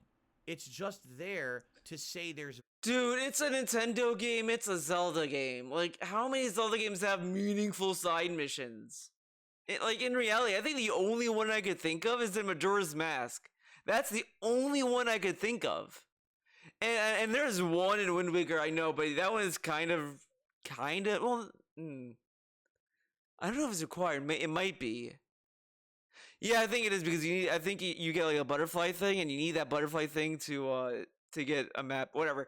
It's the when you go to Windfall Island at night, and you see like that once rich girl, now a poor girl, and she's like, I'm stealing stuff because I gotta support the family. That kind of shit. Like that's a good side mission, but that's like semi-required in my opinion. But yeah, like it's a Zelda game. And you don't have to do all the side missions. You just chose to do some of them, I guess, to get the upgrade points. So it was meaningful in a sense. Oh, whoops. There's more content but you don't have to do any of it. Okay? For me, playing through the main story, getting all of the... But that's true with any game you buy. Like, people who buy a fighting game, they may not buy it for the online. They may buy it for the arcade mode. They may buy it just for the online mode. Glyphs that were on the hillsides and things like that to get the full story of Zelda and her time travel mechanics and stuff like that. Getting the Master Sword, and then basically beating the game explained everything in the game that I needed to know. I'm aware there was other things I could have been doing, but I didn't really need to do them. There's giant dragon bosses that are optionally in the map you never need to fight and add nothing to the game, but there's... But it's a game, though. Like, what if you just want more boss fights? People complain about, like, there not being a lot of boss fights, and they threw in dragons, man. There's underworld bosses. They're there. You don't ever have to touch them. You can skip the vast majority of content of the game, still enjoy it, and still get the story. Again, that's true with any game. Like, you don't have to... Like, I might have talked about this before. As much as I love the Yakuza games and Like a Dragon games at this point, but I'm gonna call them Yakuza games to be clear. I like those games. I like doing the main missions. I don't like the side missions that much. Like, I think like Yakuza 7 is the only one I did all the side missions for, because I like the main character that much, and I like some of the side missions that much. But I don't usually do them because I just want to focus on the main story, because I like the main story more. I don't like the gag side missions that Yakuza usually does. Not that they're not funny, but it's like I don't really care that much about it, you know? Like, it's not something I usually do. Sometimes I do it for, like, if I do a New Game Plus, maybe I do it, you know, that kind of thing. That's a problem. There was one description that I gave this game when it was out, and a lot of people had issue with. I said it was called bloat. This game suffers from bloat. The game designer... But the reason why people called him out for the bloat stuff was that he complained that he wasn't prepared for anything. So then they said, well, then you should do this to get, like, better materials or whatever. And it's like, well, I shouldn't have to do that. But it's like, then you don't have to. Yeah, you're right, you don't have to do it. But if you're gonna complain like a little baby that you can't do anything, then you should do it. And you can say that about any game. Like, I know what he means in a sense that, like, you should be able to do it without having the need to do it, but the game, like, ingrains in you the importance of gear and materials and all this stuff, so if you're not doing that at a minimum, you're gonna be slogging behind. Like, come on. I like, whatever. So much in it to claim it was worth $70, but on actual face value, most of the content in the game doesn't have value. It's just there to say it's like, there. The thing is, he didn't even want to do enough to do the crafting. He was crying about everything. He could just do the dungeons and do some of the temples and then move on. Like, you didn't need to do any of that. The other stuff is just there if you want to do, like, get specific gear or whatever. You can go do it if you want, but it's not meaningful. If you can get the entire story just by doing the main dungeons, the glyphs, getting the Master Sword... What if I get meaning out of a video game outside the story and just the gameplay? Like, I think gameplay-wise, Tears of the Kingdom does offer an interesting experience. It may not be for everyone, and it's not, like, an amazing game, but it has enough there that is actually worthwhile. Like, I did the Colosseum segments, and that was kind of fun. But it's stuff, like, that is person to person, obviously. You can skip all the optional stuff, then what's the value of it? Zero. Every time he does 0, he always puts it in front of his eye. Like, every time. Another nitpick, but why does he do that? It's like every time. Why? It's like a artistic thing. It's padding to say the game has content that's worthless. It's equivalent to fetch quests or other boring repetitive stuff in other styles of RPG. Just that this time, it was in a Nintendo game, so I guess we're all supposed to just give it a pass, right? No one gave it a pass. DSP is, like, obsessed with thinking that the loud Nintendo fans on Twitter are just in general Nintendo fans. Like, it's like someone sees that King Goomba post and thinks that's everyone who owns a Switch. Like, no, it's just a fucking dude on Twitter who really wants Atlas games on the Switch forever. Like, come on, man. Come on now, dog. It's frustrating to me because Breath of the Wild, I enjoyed way more than Tears of the Kingdom. And in a world where Breath of the Wild didn't exist, this game would have been amazing. But they directly made the decision to make a sequel to Breath of the Wild so they could pump out another Zelda game on the same console generation, and reuse the same assets to make the game. They cut corners to make money. Dude, he loved God of War Ragnarok, and that you reused assets. Now the thing is, it's kind of insane for him to call Nintendo lazy, when I would kind of argue they kind of went far beyond in this game. Like there's parts that fall short. Like again, I every time we talk about Tears of the Kingdom, I bring up that Nero review because it's a good review. It's a really good review. That it's like all these ideas, it was painstakingly for them to make it, but they didn't push it far enough. And it's like these are things that could definitely be tweaked, over time. Like with the physics mechanics and all that kind of stuff. All this stuff could be like ironed out and all this stuff, but saying that they're lazy, it's kind of like, it's kind of harsh. And it's coming from a guy who doesn't even know what it takes to make a video game. Shows when you're playing this game and the frame rate is absolutely terrible and the game's response in combat is not great, and you have all these repetitive tasks to do that mean absolutely nothing. That shows they actually got lazy making this game, and that's sad. Nintendo usually is the polar opposite of being lazy, but I feel like that is rich coming from him, because I'm pretty sure he called them lazy multiple times in the past. Like, that's why I know that the people who watch him are not Nintendo fans. Because he scares them away. Because it becomes like you just being annoyed. And it's not even reasonable, like, Nintendo hate. Or like, oh, whatever. It's just like fucking mindless. They need to adapt. Oh, they adapted with amiibos. That's stupid. They need to adapt the way I want them to. Game shows they just wanted to push out another game before this console gen ended. And that's incredibly disappointing to me. Oh, by the way, did I mention that they retconned the entire story of Breath of the Wild? And this is a dumb point to make for obvious reasons. One, okay? Who really cares that much about Zelda's story? Like, the Zelda story is there. That's enough to be engaging and interesting, but it's not like an airtight fucking story. Like, it's really to the point. The timeline is a fucking meme. Skyward Sword, they hyped up they made a canonicized timeline, but in reality, we all know that timeline is just nonsense. Like, it's fine and all this stuff, but we just know that Nintendo's not gonna abide by this fucking timeline, and they haven't. Like, where does Breath of the Wild lie? Where does Tears of the Kingdom lie in the timeline? Maybe they create more timelines. Like, literally, Zelda goes back in time in fucking at the beginning of Tears of the Kingdom.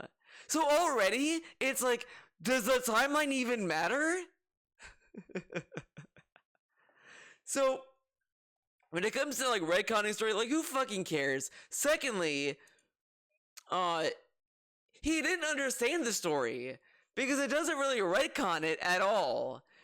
The only thing that people bring up that is like a wrench in the whole thing is Zelda going back in time. Like, that's it. That's the only plot hole. But guess what? I'm gonna hit you again with it's a Zelda game. Like, come on now, dog.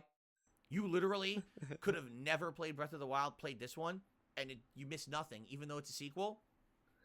But that's true with every fucking Zelda game. Like, they done sequels before in the past. Like, look at like Majora's Mask is, I guess, kind of a sequel, and that you don't even need to play Ocarina of Time to play that game. Spirit Tracks and Phantom Hourglass, those are sequels. You don't need to play Wind Waker to play that. Like, they made inconsequential sequels multiple times. Like, come on. Not at all. As if it never happened. And people are like, well, no, they didn't. Yes, they did, because they never mention it. In the game, they never mention the plot of the first game at all, as if it never happened. Dude, like, you could, there's like documents. I think Just Gamer John talked to me about this because I do kind of vaguely remember reading some stuff about the Calamity, and it's not very close, and it's like for people like DSP, I could see why they're confused because they don't spell anything out. I mean, they assume way too much intelligence for DSP, but you could literally just assume the goop is like the residue of Calamity Ganon, and then like that evilness went back into the corpse and all. Like it's really to the point where it's like you're really like, do we really care about this in a Zelda game? Come on. You don't need to know anything about it. So it's just like, wow. Now here's the thing. I compare this to, for example, Assassin's Creed Origins and Assassin's Creed Odyssey and Valhalla. Odyssey and Valhalla, people are like, it's too much of the same. But the truth is that Odyssey and Valhalla did have new content and refined the formula of Origins. The problem was it was too many of the same game back to back, so it feels like they just pumped out the same game 3 times. If only Valhalla had come out and not Origins or Odyssey, everyone would have said, oh my god, Valhalla is such an insanely groundbreaking game. This is not a crazy take because literally people have said this. Oh, well, if you play Tears of the Kingdom, you'll have no desire to play Breath of the Wild again. And that, to a point, is true. Which is like, yeah, you could just play Tears of the Kingdom. Just play that game. You don't need to play Breath of the Wild.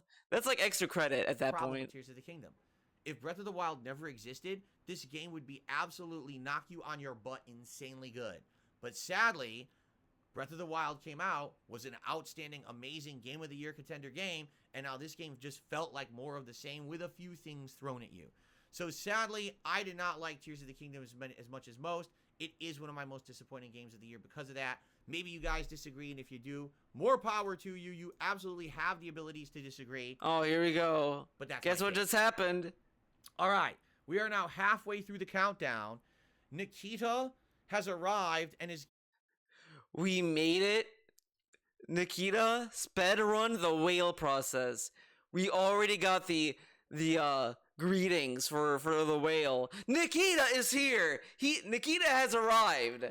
Once you hear Phil like say shit like that, you already know the whale is an established whale that DSP is gonna keep thinking about until like Nikita stops.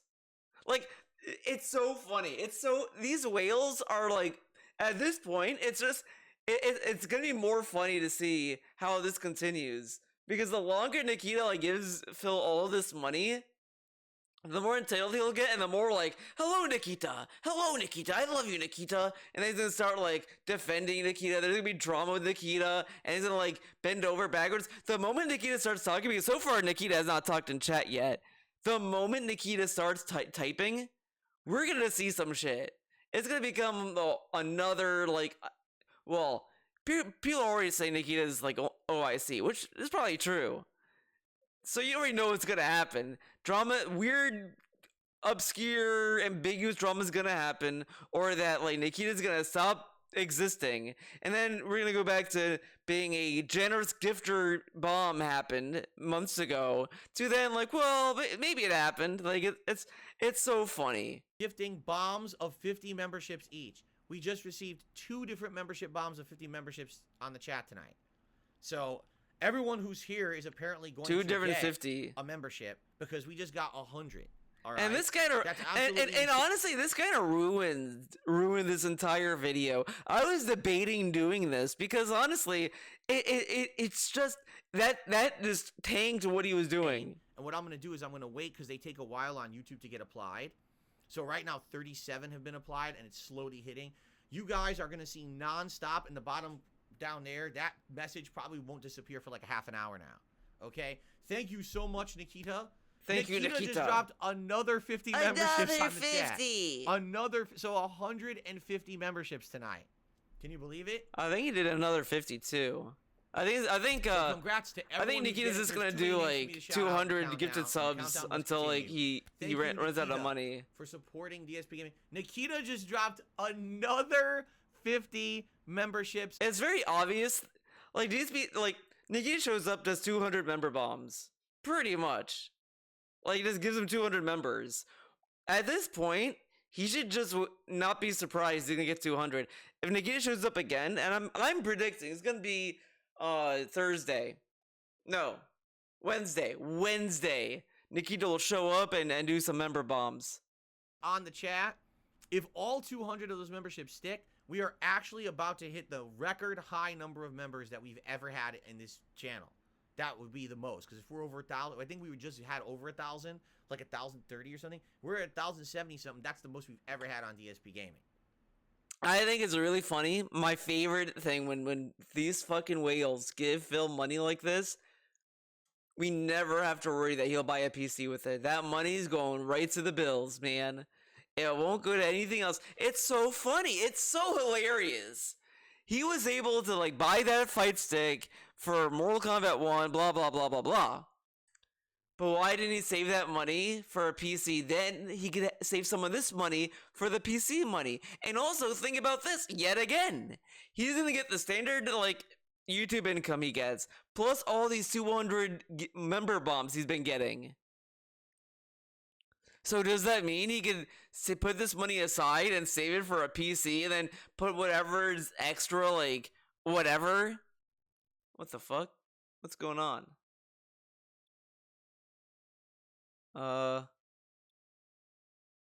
Google updater, what the fuck? Hopefully that did not show up in the recording. I don't know what that was. Why was Google doing shit? Huh? Okay, whatever. It must be something else. I'll have to look into it. Let's see if they actually divvy out. I will check on that and let you guys know. Right now we're at 75 and climbing, so I'll let you know if they all get handed out or not. Sometimes YouTube doesn't hand them all out. We'll find out. Thank you so much, Nikita. Thank you, Nikita. Tonight. Okay, let's move on because we still have the rest of the countdown to get through. Okay. Street Fighter 6. Here we go. And by the way, DC, I apologize. I know you tried to say something. There was absolutely no way that I could see it because the chat is going absolutely insane. Oh, finally, guys! Nikita did one good thing in their life. Cockblock DCW's fucking message post. You don't have to hear a fucking DCW cringe post. Crazy in the chat over it. In this video, Carlos finally. Says the game runs 3 times better in emulators. I really hope Nintendo comes with a decent console next gen, or people I know will go with emulators. You're right. Zelda ran much better on an emulator than on the Switch. On the Switch, it was pathetic. It really was pathetic. So yeah, but why would it run better on an emulator? They're not running the emulator on the Switch. They're running it on like a different kind of platform. Very sad. And Very I do sad. hope that Nintendo learns their lesson. But again, I have to call out fan behavior. When the fans keep... What about the console fans who bought the PS5 and the Xbox Series X and they didn't... And you know, those consoles don't do 60 frames and 4K and all that stuff. So why are they letting these console companies get away with not giving us 60 frame devices? Interesting. Rewarding Nintendo for bad behavior, they'll never change. Zelda sold tons. So despite the game running like crap on the Switch, it sold tons. Why would Nintendo have incentive to do better? They don't need to. This is such a projection moment. Because that's how DSP handles his own fucking business. You run a business, right? You got a lot of money. Do you just not improve at all? Do you just call it a day? No.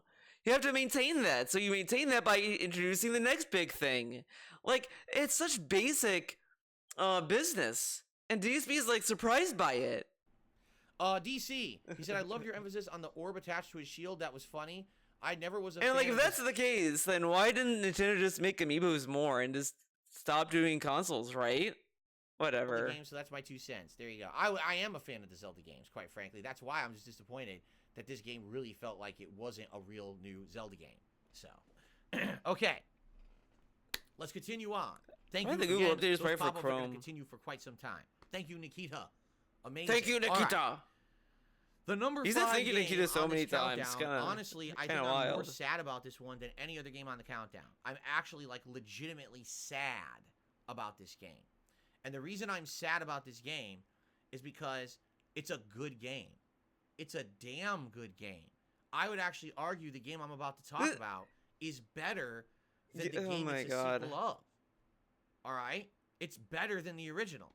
This is so drawn out. Game it's obviously Star Wars. Problem at launch that was not properly addressed. And you know what? This game would make sense. Like, You know, in 2009, when I was trying to do the game, all the game awards, you might notice 2009's a worst gaming thing is a moment.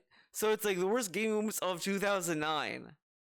This would be a gaming moment that he'd say is disappointing because it has nothing to do with the game. It's just a thing that got fixed.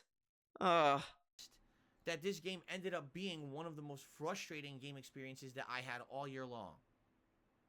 Ladies and gentlemen, my number 5 pick for most disappointing game of 2023 is Star Wars Jedi Survivor. I thought the game was kind of mid, really? Honestly. Yeah. Like, it could run good, and I'd still be kind of bored. It was such a forgettable game. Like March or April, I think maybe. Honestly. April-ish. And basically, this game is a direct sequel to Star Wars Fallen Order from a few years ago. It's awesome. Open world exploration. A tougher style of Star Wars game that a lot of people said is kind of like FromSoft. I don't think it's quite that tough, but it's got cool parkour, optional puzzles, great story elements, and sadly, it's a really solid game. You can even see when the visuals are working beautifully, this game is amazing, okay? The problem is, and by the way, I apologize because I tried to find the clip and I did not save it, this particular one. This game has certain parts that run incredibly poorly, okay? Really bad. Is he probably clickbaited the glitch? Come on. But I'm not. When I say that, here's what I mean: tanking frame rates to the point where, similar to Wolong Fallen Dynasty, this game is fully playable, and all of a sudden you go to fight a certain group of enemies in a room, and your frame rate goes from what was supposed to be 60 down to like 10, 20, and you can't react to anything going on in the game. How am I supposed to play an ultra difficult game where everything I do is delayed because it doesn't run well on the platform it's on? Okay? In addition, this game has tons of game bugs. There was game bugs where I would open a chest and try to look at an item, and it would crash the game and force me to replay 10 minutes of gameplay because you can't manually save in this game. It's based on checkpoints. That's not good. There were parts where there were enemies that floated and the physics glitched and all kinds of issues like that, all right? Now, the real sad fact is that the game is great. The story, in my opinion, is much better than the story of Jedi Fallen Order. It's a much better sequel. It has elements that are, the graphics are better. The gameplay elements are better. There's way better combat. Dude, this is getting ridiculous. Okay? There's companions that come with you in various different places. Look, you have dual sabers. You have all these different stances that you can do, and they're absolutely fun and amazing. So my question is, why would I do them? Of all those things going for it, okay? Because there's a ton of positives going for it. Why is the game devs, would they have released this game in the state it was at when it came out? Because they knew they had a winner on their hands. Oh, man. Better, again, better plot, better elements of gameplay. Why would CD Projekt Red release Cyberpunk when it was clearly unfinished, Phil? Well, let's figure that out too. Man, it's almost like they have to reach dates and they put whatever out because they just don't have the time. Better graphics, better puzzles, better parkour. Why would you then release it to run like crap in certain parts? Why not give it a little bit more time to get polished, to run better? Why? I mean, Jade actually just called it out in the chat. He says, I feel sick when I watch this game. He's right. There were people who were getting motion sick from me playing it. Jade. Because it would go from 60 frames to 20 to 30 frames to 10 to 40. When your frame rate is going... But he played other games at variable frame rates and Jade didn't complain. I think it's kind of clear Jade probably just didn't like the lightsaber action and laser action. It actually makes certain people sick. Whoa. So how are you supposed to enjoy the game exactly? You know what I'm saying? Like, what was going on here? They didn't know what they were doing. They made an amazing game, and they ruined it by not polishing it at all. Yeah, they didn't make it Jade-friendly. From what I'm going to understand, okay, the game actually runs much better today. But here's the thing. I actually wanted to give the game a fair shake, because when I was playing it, I was actually really enjoying it until I was running into these parts that were almost unplayable. Yeah, another banger coming up. So I actually, get this, suspended my playthrough, and I almost never do that. Almost never. I mean, it's a good thing he said almost, because he did do it. We Happy Few literally got a hiatus because DSP wanted to wait until they fixed it. He decided to not play We Happy Few until they fixed it. If you go back in my 15 years as a creator, I almost would never put his playthrough on hiatus and then promise to come back later because. And he did that with this Gaia 5, Parasite Eve, probably. That's an old game. Yakuza Kiwami, he did it to that game. He did it to so many games. Get out of here. What was wrong with the game? I did. And then I went back to it maybe a week and a half, 2 weeks later, when the game devs had promised they had patched the game and made it better. Nothing was improved.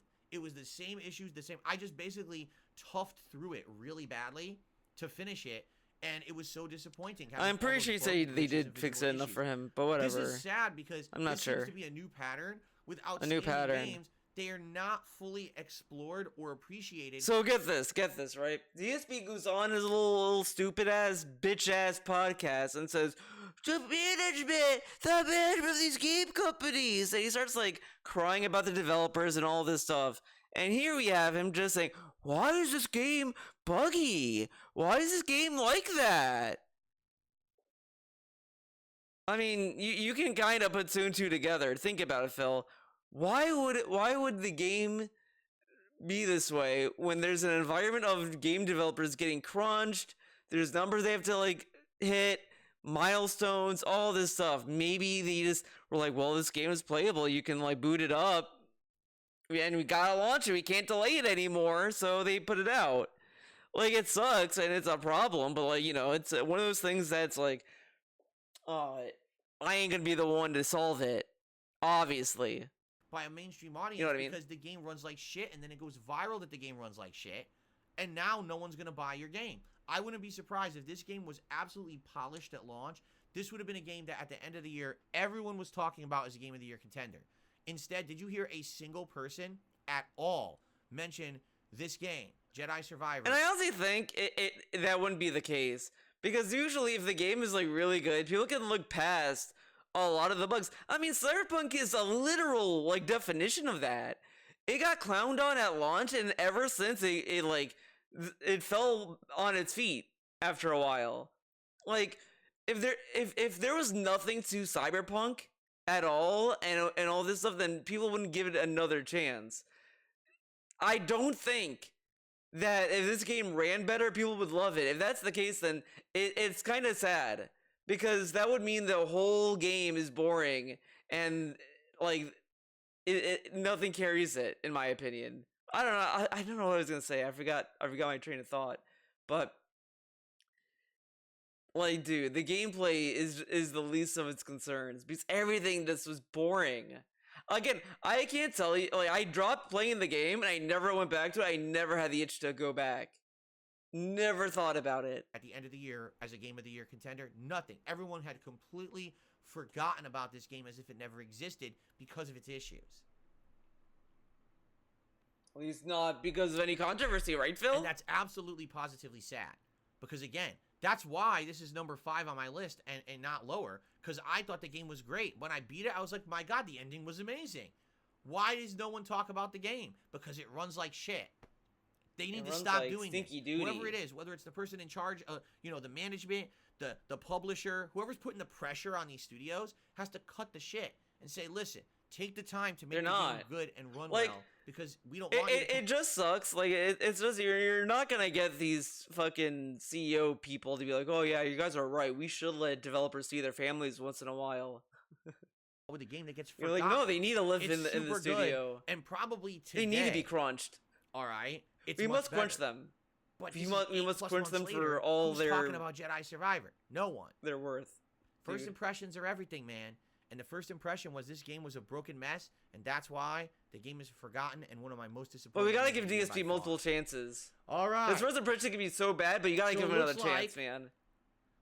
Perhaps those gifted memberships have gone through. Indeed. Ladies and gentlemen, dude, this layout is so bad. That means we have like, now why hit the fuck does he think this is good? Record. He's in a silent little picture and you have that giant image of DSP that looks annoyed. That is he looks annoyed. Thank you so much to Nikita for the hundreds and you can sit there and say, Theo, it's because it's a disappointing game. That's why he looks like that. Even the one, like, okay, let's see if I can do it. Let's go to live, because he did schedule it. Oh God, Well, it still looks pretty bad. He looks like he's like fucking ready to shit in your bed and like is proud of it. Like it just looks ridiculous. Oh man. And look at these thumbnails. Oh wow. Oh, why do you have this thumbnail? This seems a little too inappropriate, man.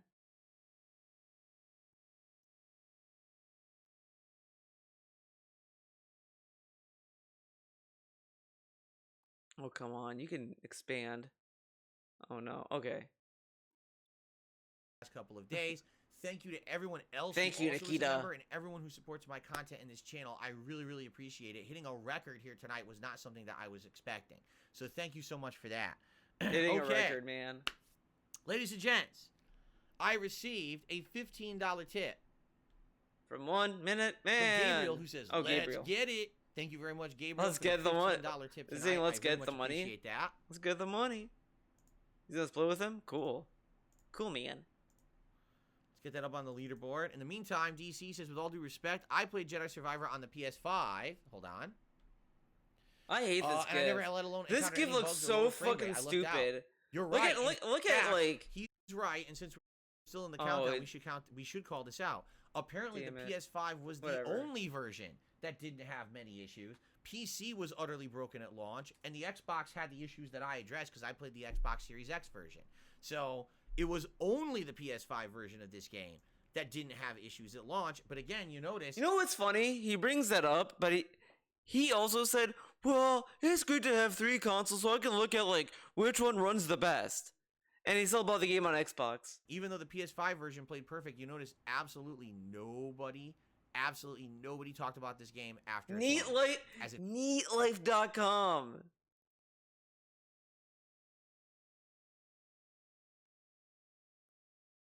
Never existed. First impressions are everything, folks. Okay. I mean, Hood. Nikita Good stuff. is Now we're helping getting the to neat nitty-gritty, life. everybody. Now we're getting So, down You know. to the really disappointing games. Okay. Now we're getting down to the ones that, man, I kind of wish they didn't come out. You know what I'm saying? I kind of wish these games didn't release because they're such disappointments. You know what I'm saying? Shout out to Anime Fan. You know what I'm saying?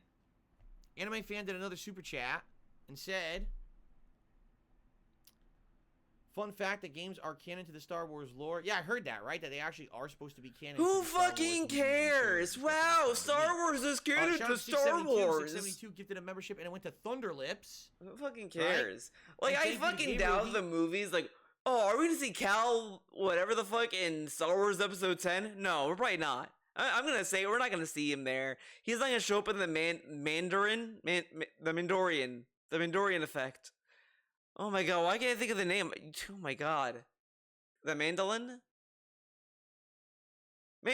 Oh my god. Did a membership. That one went to Morbidly Obese. So now technically we're at 1,080 and climbing. We're still hitting new records here tonight. Thank you all for your support tonight. Okay. Ladies and gentlemen, number 4 most disappointing game of the year.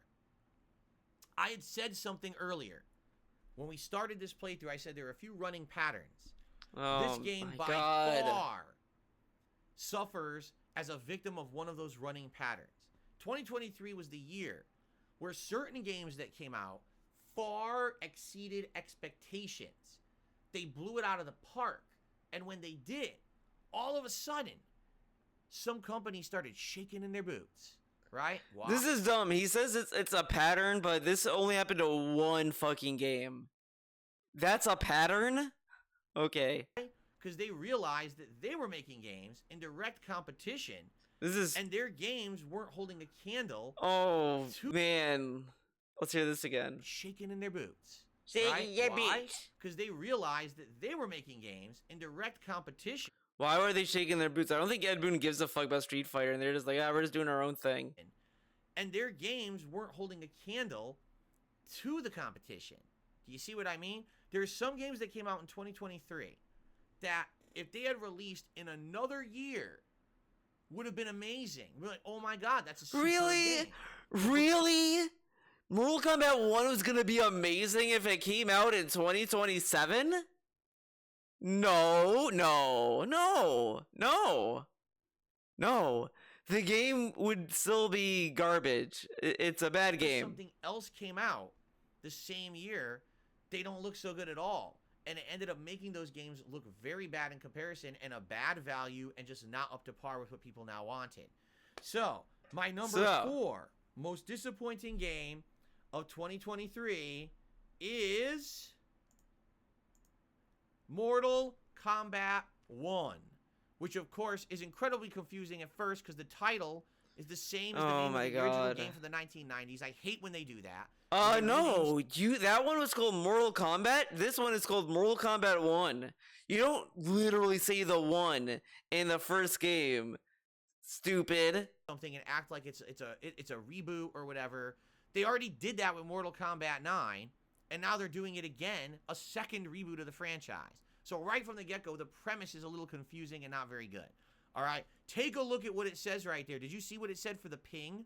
108 milliseconds, right? Or 5, or whatever it said. This dude has made it a career to say that, well, if there's less ping, it means it drops more combos. So you would want more ping, right? Nah.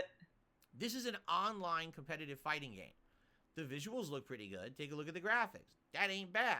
But the problem is, look at it now. When you start playing this game online, you immediately notice a huge problem. The connections are laggy. This game has the same netcode and connections as arguably the last 2 Mortal Kombats. But the 2 Mortal Kombats came out many, many years ago. In addition, this game has a very basic gameplay setup. For those who don't know competitive fighting games, you're going to have no idea what I'm talking about right now, okay? But the major premise of the fighting in this game is a high-low mix-up. What that means is sometimes you have to block. Dude, that is every fighter at this point. It's always high-low mix-ups because that's the point. That's how you get in on a defensive opponent. You have to block and move low, and sometimes you have to read your opponent's inputs and change from blocking high to low in order to properly defend. This game is so laggy online, you can't actually block a high-low mix-up. So people playing it online literally abuse this and just say high-low kick into a juggle, high-low kick into a juggle. You can't do anything about it. You literally just lose then why do you block high then low? Because you can't react to what they're doing. Okay? This is supposed to be a competitive fighting game. And it's a NetherRealm game. I'm sorry, like my love.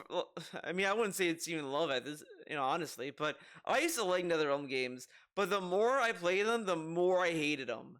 Like Mortal Kombat 9, fun game.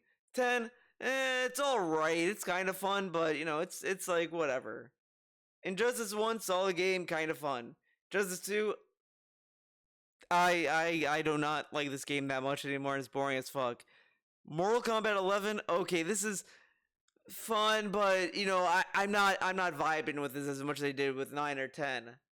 1, yeah, this game looks bad, and everything I heard about it kept getting worse and worse. So it was just like digging its own grave at this point. This is how it was released. Now that was only at release, but more and more issues ended up being revealed with the game over time. First of all, I played through the entire story mode. And I actually like the narrative modes of these NetherRealm games. NetherRealm is the game developer. I think they do an outstanding job with their story modes, okay? However, I will tell you this. What ended up happening with Mortal Kombat 1 is they decided to do a story mode that copied the Marvel Universe. What do I mean? A multiverse concept. This is dumb. I like, yeah, people are tired of multiverses, but Marvel did not invent it, and Marvel was just another thing that was getting annoying with it, because it was everything more outside of even Marvel. Like, Marvel wasn't the sole reason why people got burnt out on multiverses. It was just everything. Like, I want to say Everything Ever All at Once is like kind of the pinnacle of when people started to get burnt out on it. Like, it's a good movie for what it is. Like, some of the humor I didn't care for, but I kind of liked the overall message. So that movie was fine. But then you have like so the Spider-Verse movies. The second one's kind of whatever too. I liked it, but whatever. You just get all this stuff that's just multiverse, and it's like, okay, we don't need this anymore. Whatever. it's not just Marvel, and for him to kind of slam this is kind of funny. And that multiverse concept was such a copy of the Marvel Universe that it didn't feel fun or original. Fun? It just felt like they were late to the game doing a I don't even think that. Honestly, the multiverse stuff in Mortal Kombat 1 is so boring. Because they did that with 11. Like 11 had a similar kind of like 10 and 11. Or was it just 11? I think it was 11. Yeah, it must have been 11. Where they're like, we gotta go back in time and change stuff because Raiden is evil or whatever. So they ended a timeline and they talk about restarting a timeline, and it's like, we just did this. Who fucking cares? And then when 1 came out, it's like, it's that. It's like, fuck, I don't care. multiverse concept. And what happens with a multiverse is you end up feeling like nothing that's going on is meaningful. Because at any time, let's say someone who's your favorite character dies, right? Well, with the multiverse concept, what ends up happening is the character could just come back anyway. It's just from another universe. So who cares if your favorite character dies? They'll walk right through another portal and be back into the game. Do you see the point I'm making? So multiverse doesn't. But what if?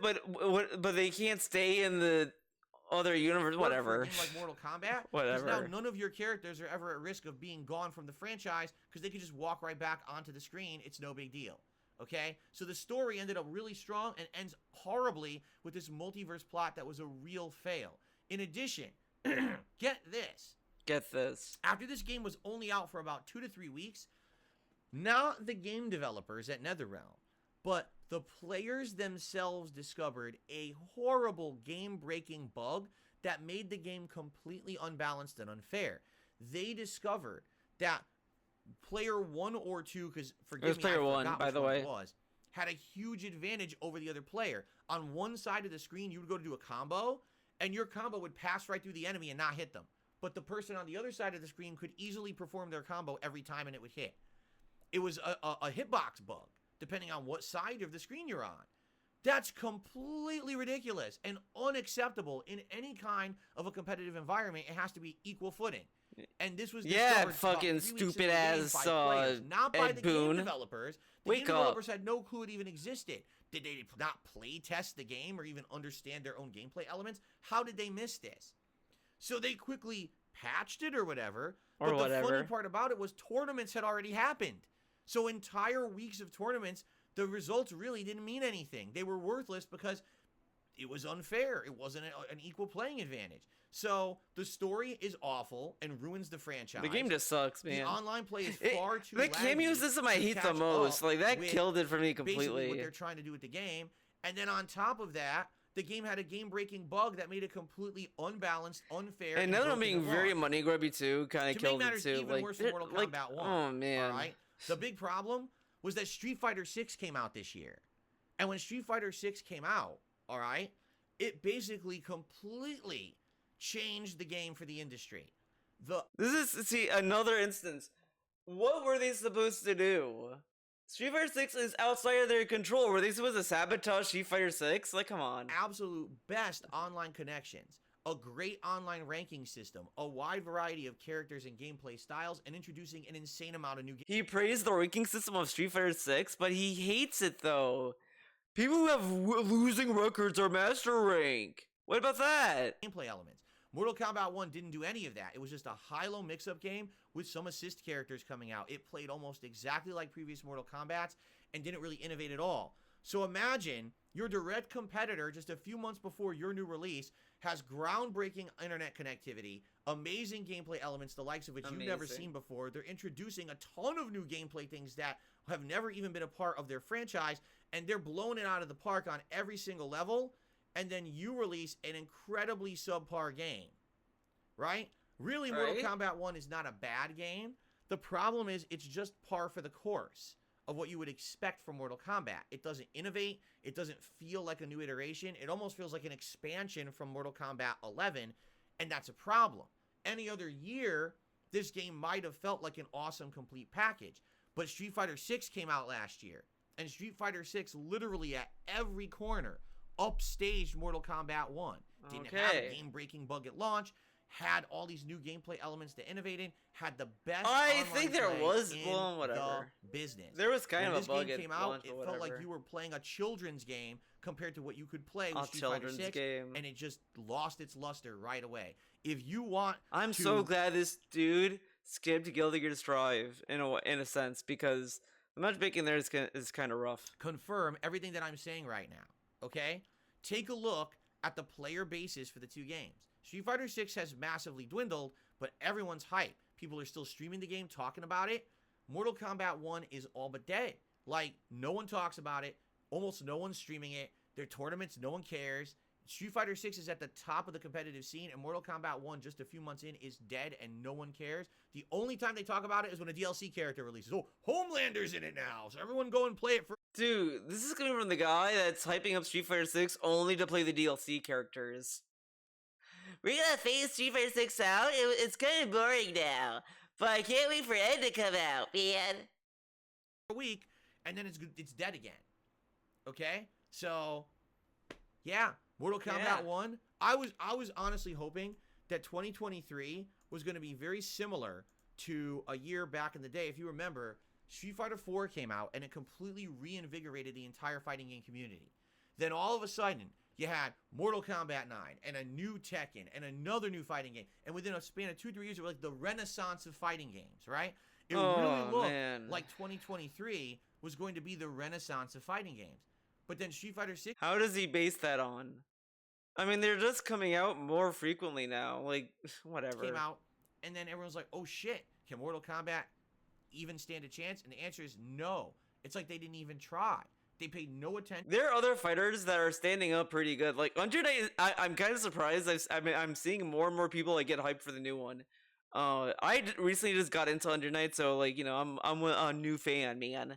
Grand Blue got some hype. I mean, they're getting fucking 2B next month. That's fucking crazy. Like, who thought 2B was gonna be in that game? To their direct competitor, they didn't try to even implement the elements that Street Fighter 6 had. They just didn't care. They just released another kind of blasé mid Mortal Kombat game. And when your competitor has knocked it out of the park, you can't release a mid game. You have to try to stay in competition. I like it that you can't release a mid game. Like, the developers knew their game was gonna be mid.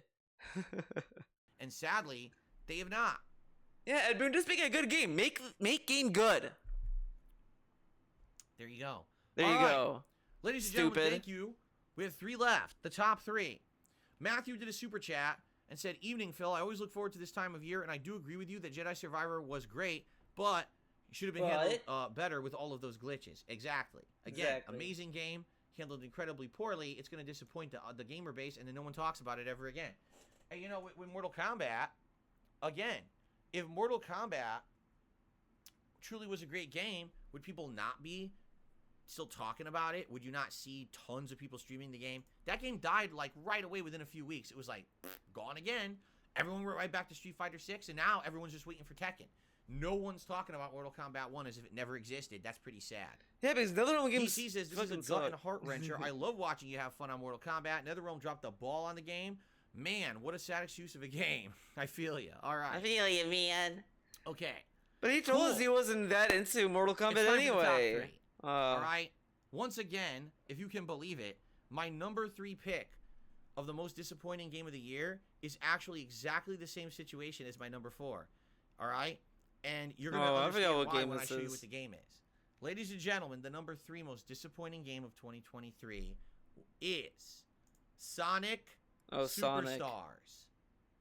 Why Sonic Superstars? Oh man, well, Sonic, man, wow. Sonic the Hedgehog had not seen a mainstream I can't believe there's a bad Sonic game come out since Sonic Mania, and Sonic Mania was absolutely insanely good. Yeah, it's fun. Everything retro. Isn't it funny how the only good Sonic game is a Sonic game made by Sonic fans and not Sonic developers? Wanted from Sonic the Hedgehog. Oh, okay, man. Even had the retro graphics, a discounted price because it played like an older game. So there you have it. Sonic Superstars attempted to basically well, it's also an indie formula game, of Sonic technically, Mania and put it into a full 3D engine, as you can see right here. And I'll be honest, some of the stages in Sonic Superstars are very innovative. You're seeing one of them right now. This is actually one of my favorite stages of the game, where it has this whole 8-bit aesthetic, only done with modern graphics, and it actually has great gameplay elements and really cool visuals, and I like that stage of the game. I wanted to showcase the fact that this game is not atrociously bad. All right? The problem with Sonic Superstars is twofold, okay? Number one, it came out in 2023 when its direct competitor, Super Mario Wonder, also came out only like a week or 2 weeks after. Number two, this game sold for full retail price. Unlike Sonic Mania that had come out years before that was sold at a discount. Really bad. This game was selling for a full $70 at launch. Or was it 60? It was either 60 or 70. Okay, ladies and gentlemen. Not 70. I think it was either 50 or 60. I'm going to be honest here. I'm not going to sugarcoat This is 70. That would be wild. This game is 5 hours long. Imagine this game being 70. 5 hours long. Now, once you beat it, there's a little bit of optional content that opens up at the end if you want to go back and do like these master run stages. There's a few extras, so maybe you'll get another extra hour or two out of it. All right? But 5 hours of gameplay in 2023, charging full retail price, is completely and utterly unacceptable. Is this so funny that this guy like wants short games, gets a short game, hates it? On top, I mean, I get what he means because like it is sadly like single digits. Some of the stages been a little good. Longer. Some of the stages are way uninspired and not that interesting. I've made an effort to try to show you one of the best in the game, but actually, I can't show us the best and the worst. Just aren't that fun. What is fun? Well, you can change characters. You can play as Sonic, Tails, Knuckles, or Amy, and each of them have a different gameplay mechanic. However, if you play as Tails, the game is incredibly busted and super easy. So you probably don't want to play as Tails because it makes the entire game so dang easy. Okay? And a game like this, again, it would have been great if it was a $40 release. I probably wouldn't even have had it on this countdown if it was like a $30 or $40 release. But for them to have the balls to try to charge $60 to $70 for this game is ludicrous. Again, why? Because of the year. 2 weeks after this game came out, or maybe even a week, Super Mario Wonder came out. Do you want to know how much content Super Mario Wonder has? 17 hours. Oh, but what if it's bloat, Phil? What if Sonic wanted to get rid of the bloat?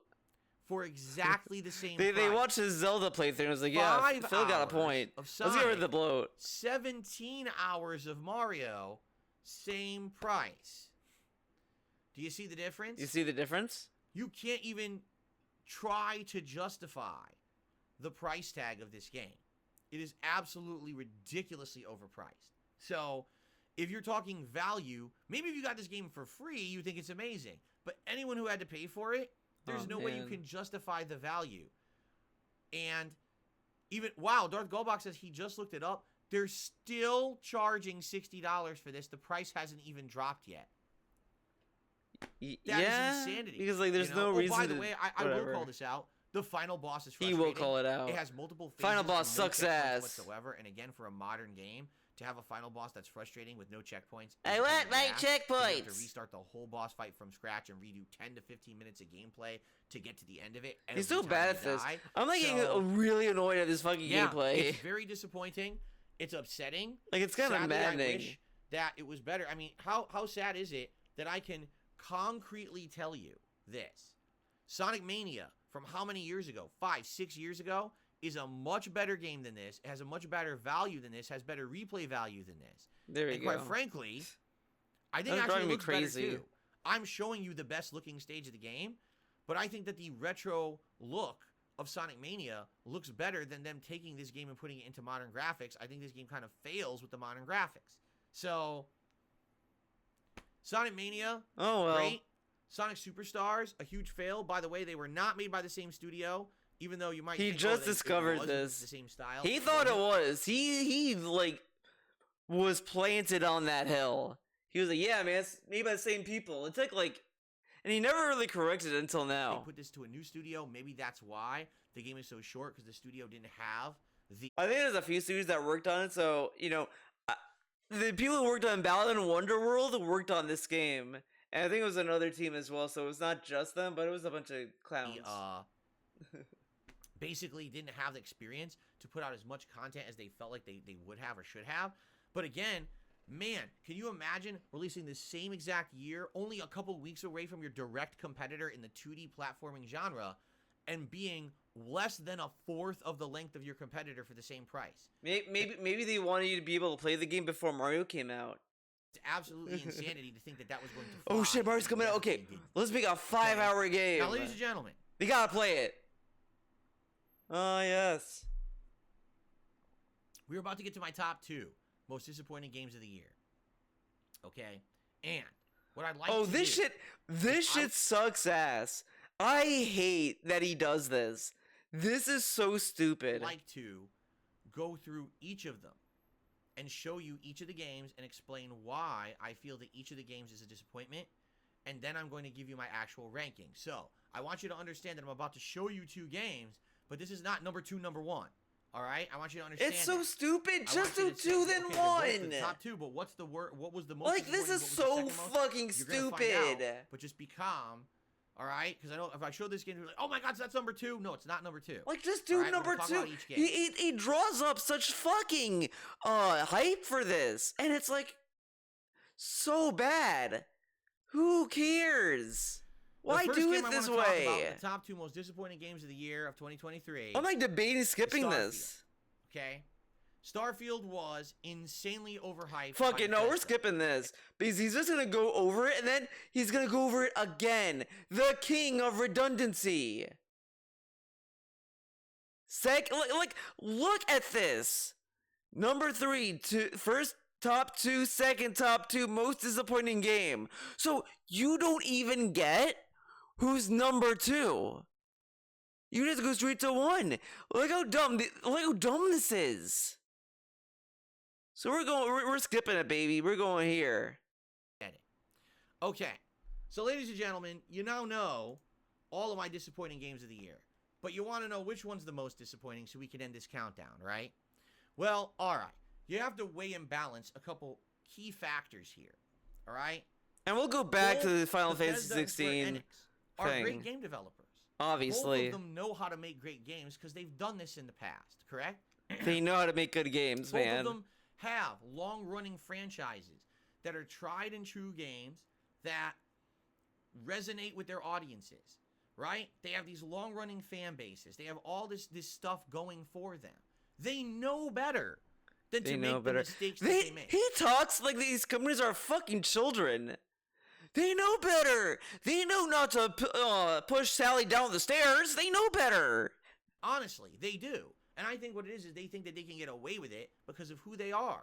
Well, I think what's happening is in the modern day, we're starting to see that gamers aren't putting up with it anymore. I don't think that's the case, but okay. You go. Might have ended up being a Game of the Year contender. You go, pig. Not talked about at the Game Awards at all, outside of maybe one quick thing. Same thing with Final Fantasy 16. These were games that when they came out, all of the fans were like, these are going to be Game of the Year.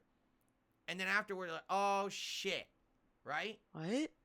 It's crazy. Oh, it's this shit. Shit, another game came out.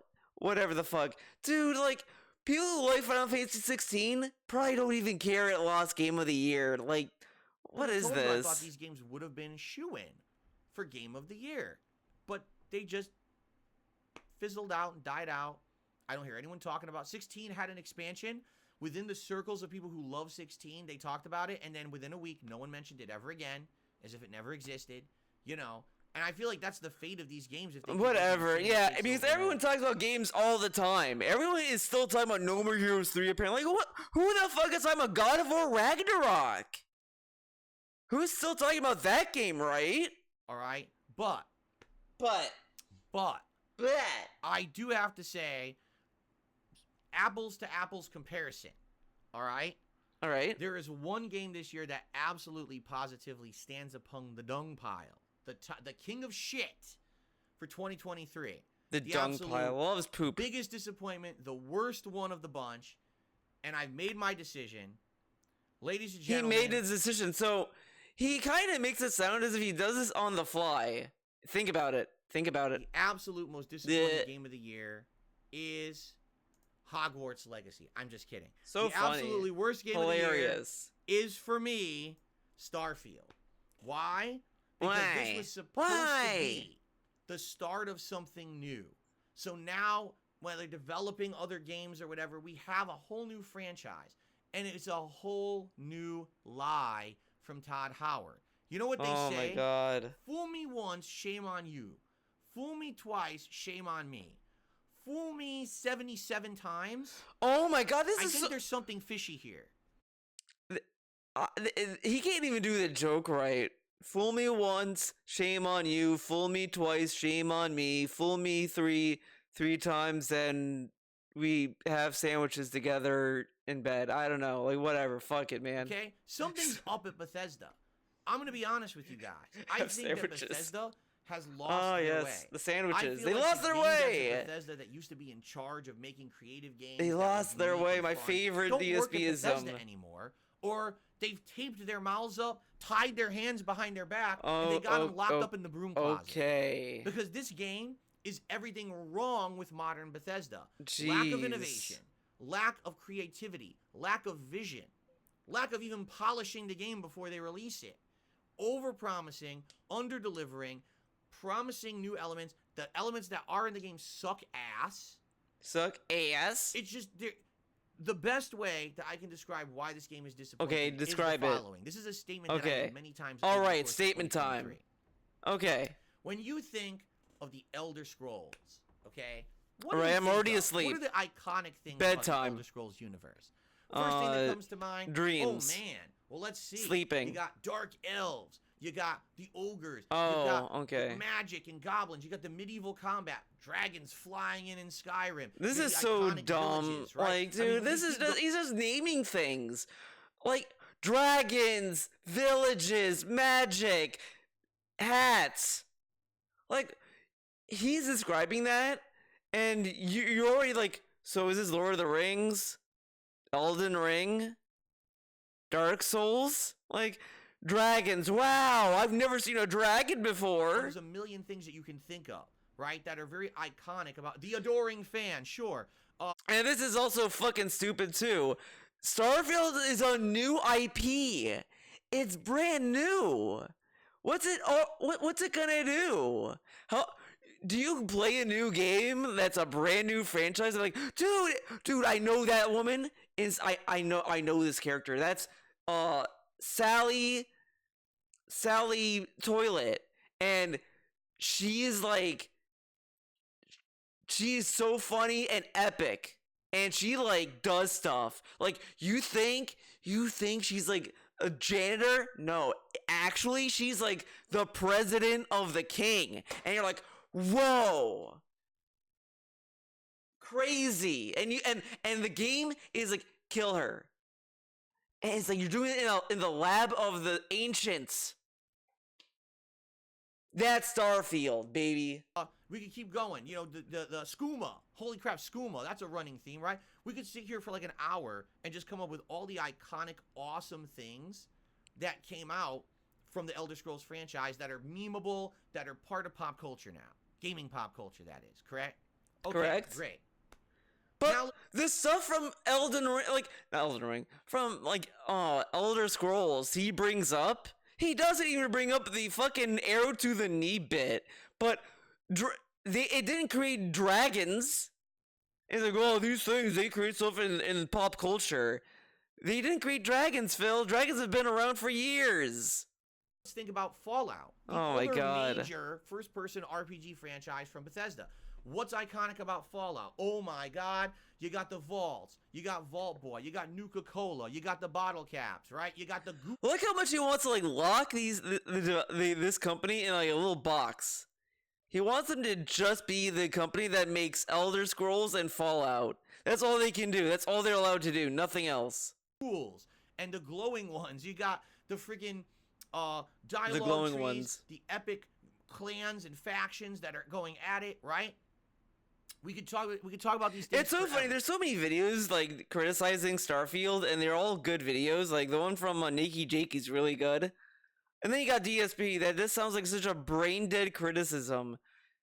It not good because it no reference point. I can't point and say I know the reference.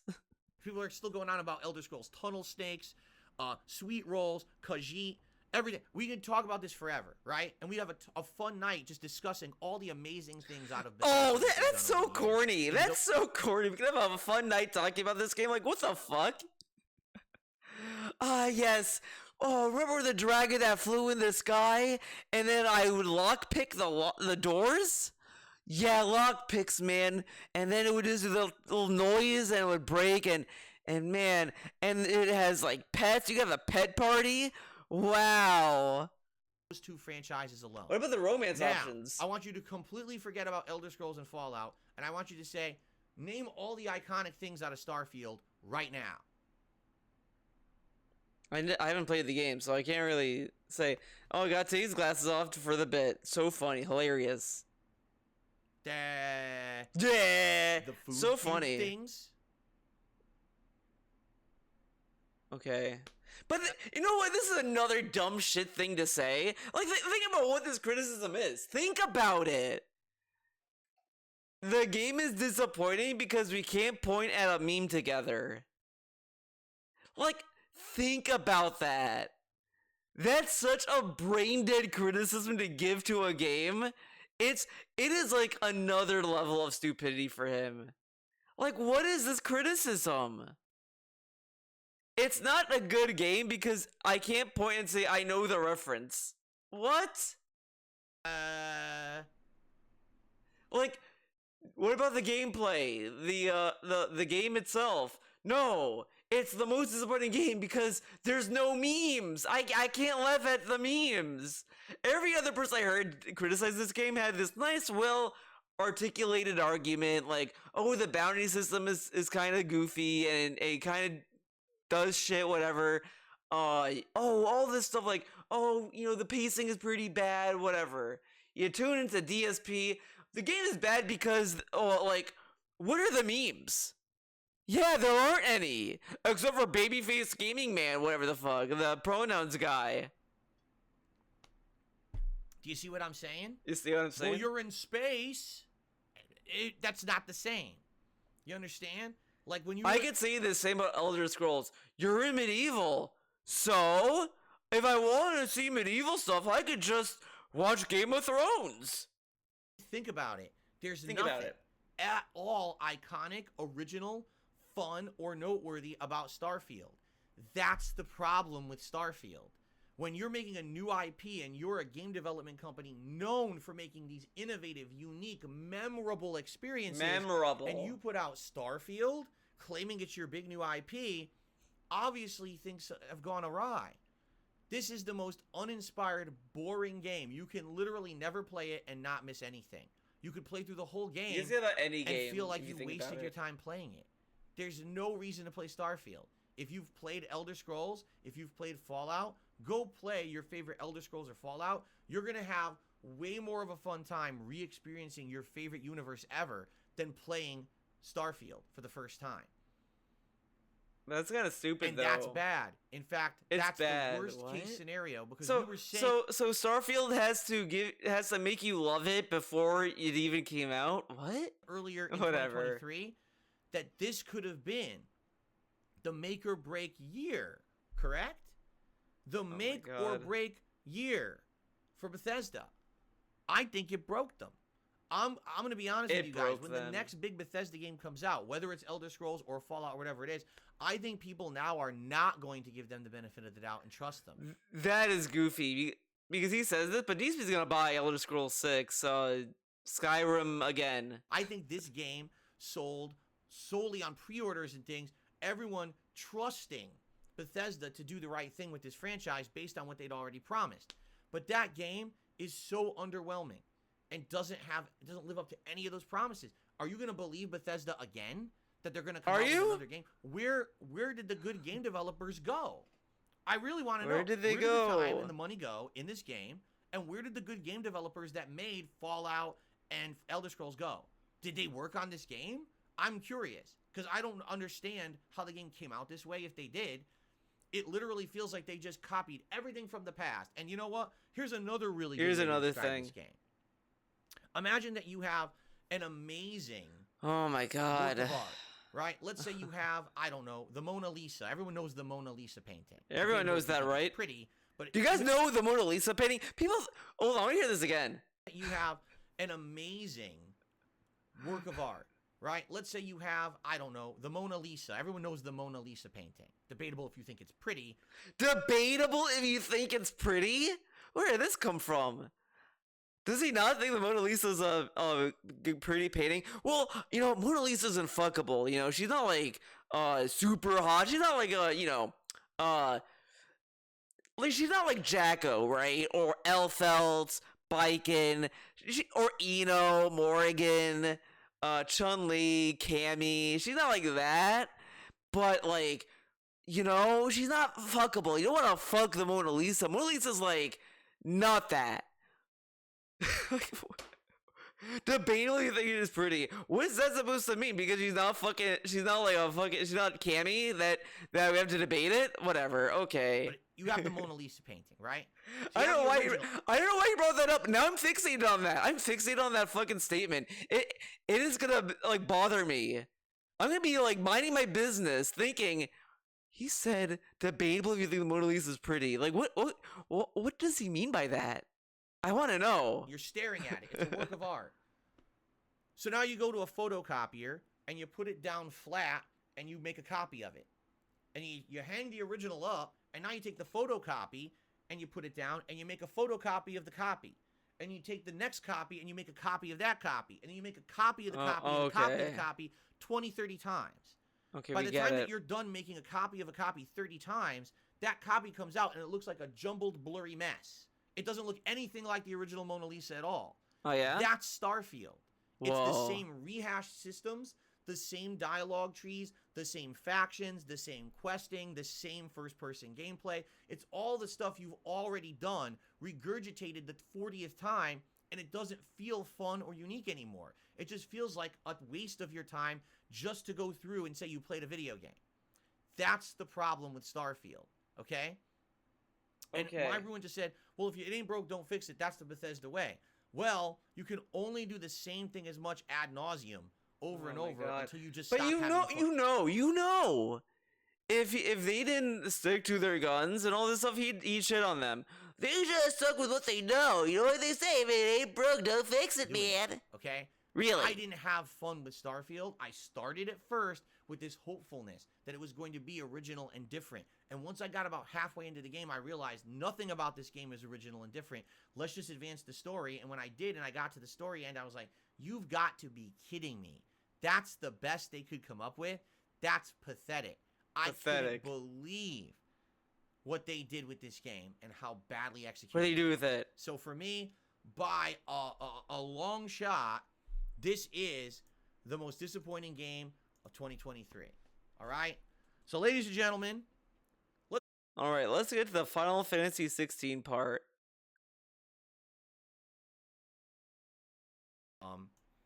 All right, ladies and gentlemen, the other game. This is number 2. That I feel is one of the top 2 worst of the year.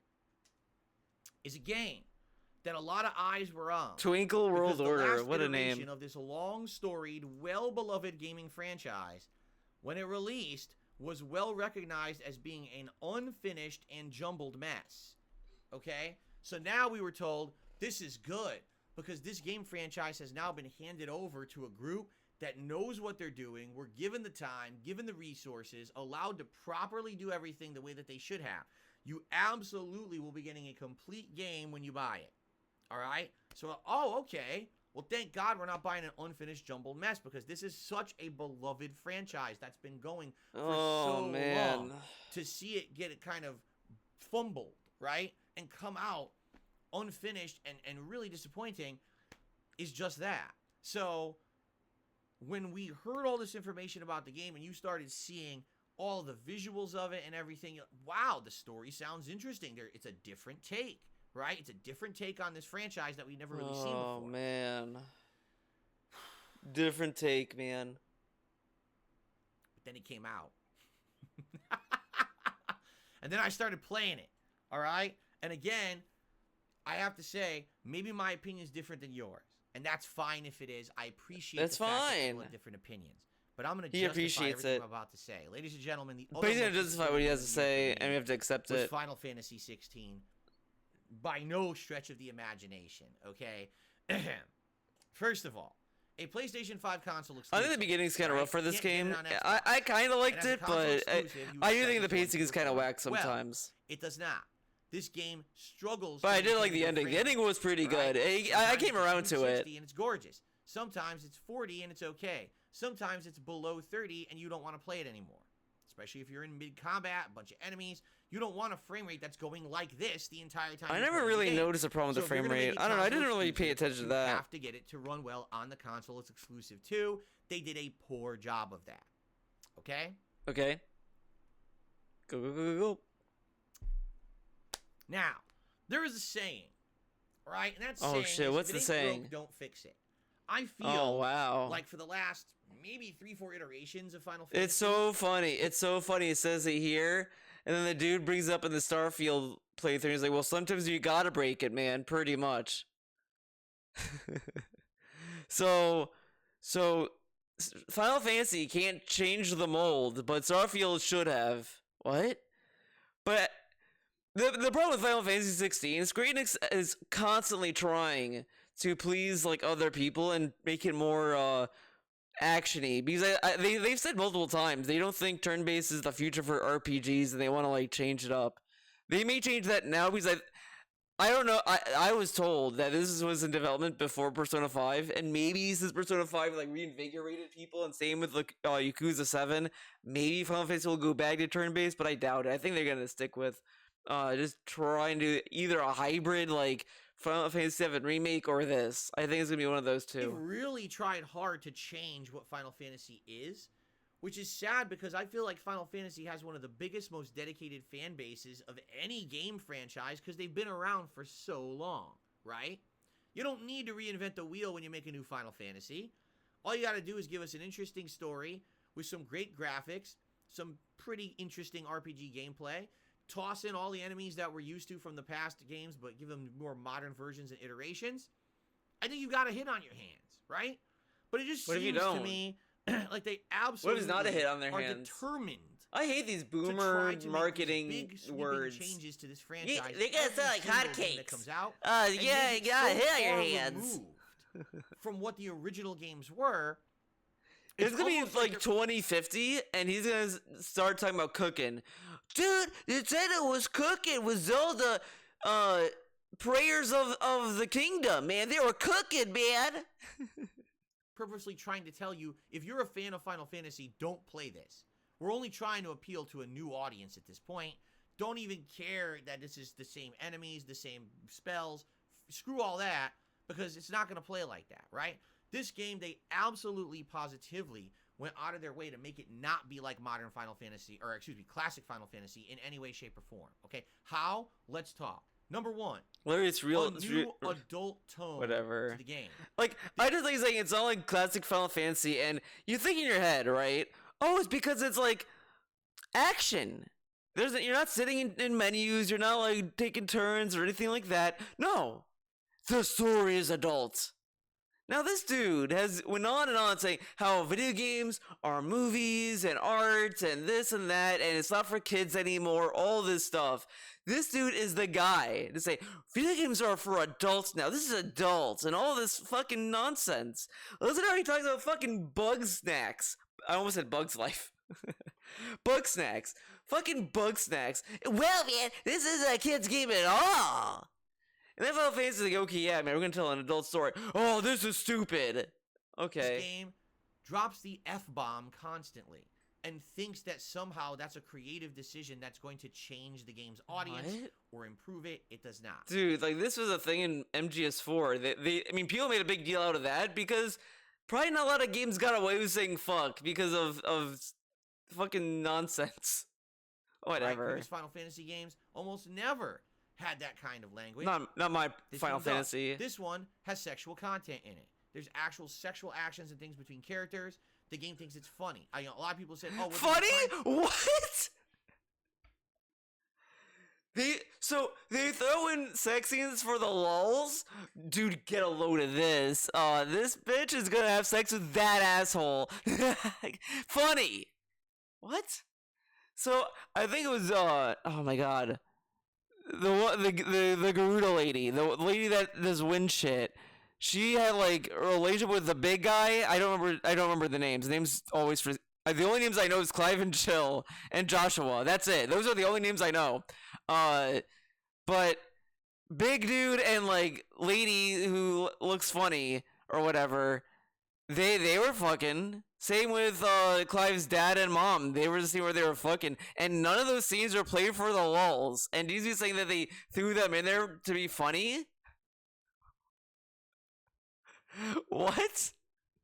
I can't get over that. This dude is something else. We'll go for a more mature tone, like Game of Thrones. Let's hear it again. Content in it. There's actual sexual actions and things between characters. The game thinks it's funny. A lot of people said, "Oh, the game thinks it's funny."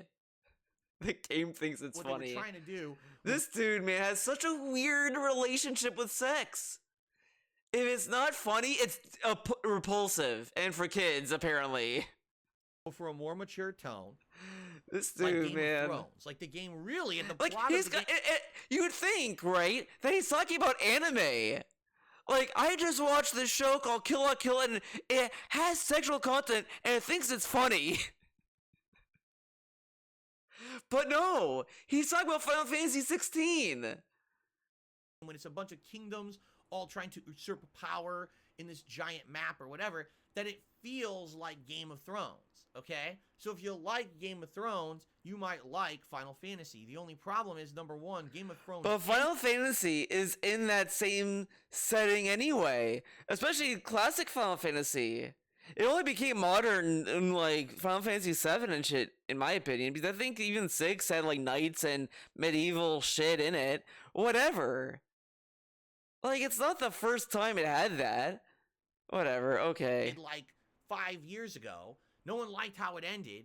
There hasn't been anything really like it that much since. And I'll be honest, I'm kind of tired of this comparison with Game of Thrones. I don't like Game of Thrones, so like, you know, it's not like, well, Game of Thrones, blah, blah, blah.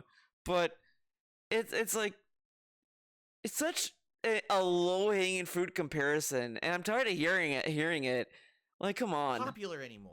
Maybe if this game had come out 10 years ago, when Game of Thrones was at the height of its popularity, someone might have said, like, I can understand people being burnt out on the tone. Like, oh, I don't play Final Fantasy 16 and just be, like, depressed the whole time or whatever. Like, you know, whatever. Which is really funny since DSP had the same criticism about Last of Us 2. But it's like, I can understand that aspect of it. But it's like, that's it. And I've seen people, like, say that. Like, the only time I've seen people compare it to Game of Thrones is just to say in terms of tone. But the way DSP compares it is like, Game of Thrones has sex, this has sex, it's the same. And it's like, that's not a really well thought out comparison. Edgy Final Fantasy. Edgy. But instead, it just feels like it's ancient. It feels like it's outdated. It feels like they're trying really too hard, and it comes out as cringy rather than innovative. I don't think the director understands that, because there's such a fan base. As I said, like, the beginning, I could kind of agree with that to a point that's kind of cringy, but I came around by the end. I think the ending was kind of rad. What? That he doesn't know that his game is cringy as shit. He actually thinks he made the right decision making it as edgy as he did. Okay? What if he doesn't think it's edgy? The story. Like, this dude says this about that guy and thinks that this is hot shit, but it's not. I mean, it's the same thing that people say about DSP. DSP doesn't know that his content sucks ass, and he thinks it's good shit. Is good on paper, and actually in parts has really good character development and some really interesting scenes and plots, and sometimes you actually feel emotional. But at the end of the day, a lot of it is very forgettable, and that's sad. For example, I can't even tell you, what's this guy's name? Is his name Clive? I don't even know. He said it's the classic meme. I don't know what this character's name is. Clive? Gets it right the first time. Oh, I don't remember. And I played the whole game. And I couldn't tell you, is it Clyde, Clive, Clark? I really don't know. That's kind of a lie. I played the whole thing. He knows, you know? Like, even then, like, listen to it. He knows as C, L, and E at the end. Like, he knows, in my opinion, if you know that much, like, letters in a name, you know the name. You know enough about the name. It's not like it's calling him, is it, Cloud? Now, I will admit, some of the plot was interesting. In fact, I would tell you, the one reason I kept playing this game was the plot. Why? Because let me tell you something about the combat of Final Fantasy 16. Ladies and gentlemen, I am dead serious. Dead serious. When I'm about to say this on camera to the internet world in public. Internet world, not the real world. In my opinion, Final Fantasy 16 has the worst combat of any Final Fantasy game I've ever played in my entire life. There is not a single. How can you say that when 15 exists? Like, come on. You're telling me that 16 is worse than that? I don't know, man. That's kind of I'm not buying this. Fantasy game that plays worse than Final Fantasy 16. This is a bridge too far, if you ask me. This game is a button mashing mess. Okay? This game, once you get farther into it and you unlock all the elemental spells, literally becomes like you're playing Kingdom Hearts 3. Mash the button. That's kind of harsh. Because, like, the combat isn't hard. I'll be honest. Like, I know what he's talking about. But I kind of thought it was fine. The only thing is, I don't know his accessories. I don't remember the icon, so I don't know. I can't tell you what I'm seeing here. But I did have one that, like, pretty much did the parry, like, easier. Like, I could just dodge it, and I didn't have to time it. Then I took that off because I wanted to see how forgiving it is. It is still kind of easy, but it's like you have to be kind of good at the timing. So I re-equipped it and I was like, fuck, I don't give a fuck. I'll just play it. And that's why I wouldn't say it's like Kingdom Hearts 3, but I do think even when I unequipped the easy counter, whatever the fuck, accessory, it was still kind of an easy combat system, and that's fine. Like, I didn't mind because at least it was, like, kind of satisfying to hit the enemies. I do kind of wish it was a little bit better, but it's like, whatever. It was enough to be fun for me.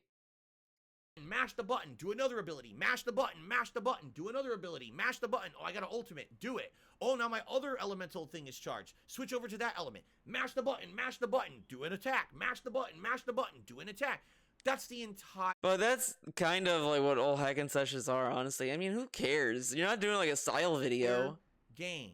I wish I was joking, but if you actually check out my playthrough. And this dude acts as if there's actual like strategy to when he plays a hack and slash game. Just watch him play Devil May Cry. He does nothing impressive in those games. Those games have crazy combos. You can do some crazy shit, and he doesn't do it.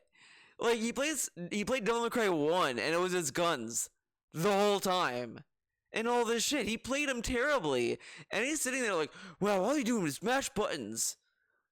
Yeah, I like if this was like a dude who like got like triple S rank in Devil May Cry, I would kind of listen to him about that. Not to the guy who defaulted to guns in Devil May Cry 3 and like just played like shit in 4 and 5 and didn't give a fuck. Entire bosses not looking at the screen. I wish he added that to the clip. I want to see that because honestly, I wouldn't be surprised if you saw that one Twitter clip that was going viral where the guy was playing with one hand. He's like, "Yeah, man, look at me. I'm eating a burrito right now. I'm playing fucking Final Fantasy." And people were just like, dude, like, it was, that was such a confusing time because people said, oh, he had an accessory that was equipped. And then, like, the guy responds, like, no, I didn't have the accessory. Just look at the screen. And, like, but no one looked at it. But then some people said he did have it. I don't know. It was really confusing. I gave up. And I was like, whatever. At the end of the day, like, it's still kind of silly regardless because the dude is just uploading a video of him playing a game with one hand. Like, technically, I'd argue you could do that because if you could just parry everything with R1 and then just smash square, like, you don't really need the other hand because the dodge is any direction, pretty much. So you don't really need to move around. I was talking to chat and I was saying, guys, I'm just gonna do this. I'm just gonna talk with you guys for this boss, and I beat the whole goddamn game like that. And I didn't play it on easy. What are your accessories? It's the easiest. We gotta analyze the accessories. Really simple mode. It's like Final Fantasy for babies. Play school. It's like, play you know school. how you got Legos? Why does he keep saying play school? Just say like for babies. You got, what are the double O blocks? This is the double O blocks Final Fantasy. But the funny part about that is, it's the edgy adult Game of Thrones Final Fantasy. You combine the dumbest, easiest gameplay with the adult content. How does that make any sense? It makes no sense at all. It's dumbfoundingly stupid. You're stupid. There's also tons of problems with the pacing of the game. Okay? This is the only thing that I agree with, game, but I don't agree with DSP's it becomes abundantly definition. clear that it's not streamlined in any way because they want to extend the length of the game.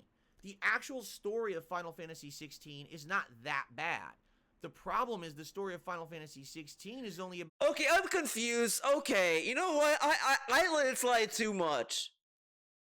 This dude literally said that Final Fantasy 16 is adult, edgy, and all this other shit.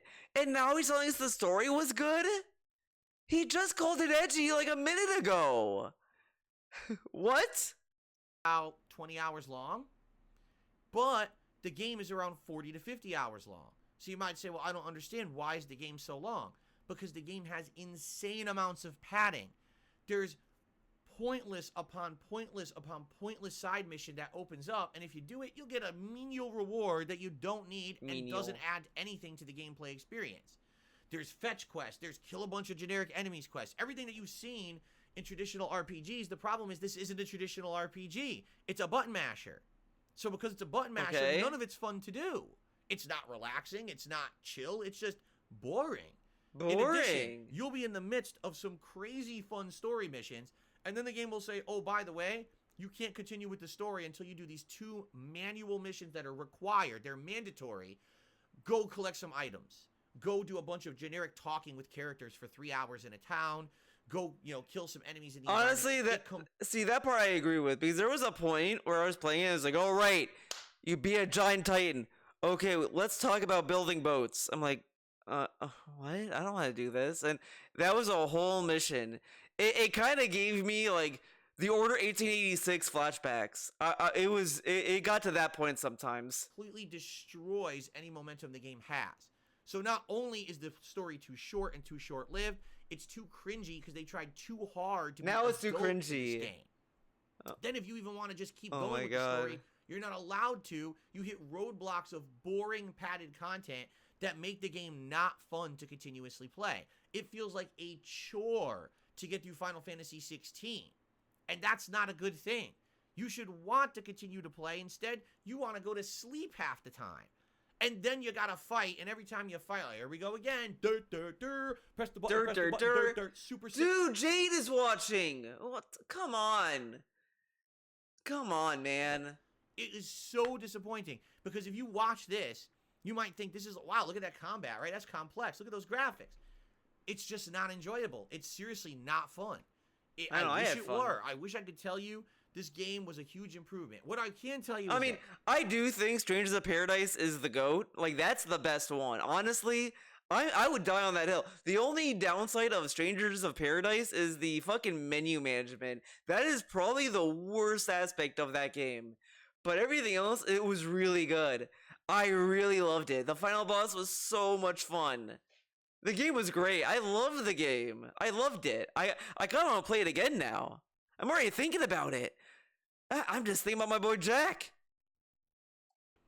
Final Fantasy 16 is a complete game. It is not unfinished like 15 was. Okay? That I can wholeheartedly tell you. If you were looking for a completed experience, this is it.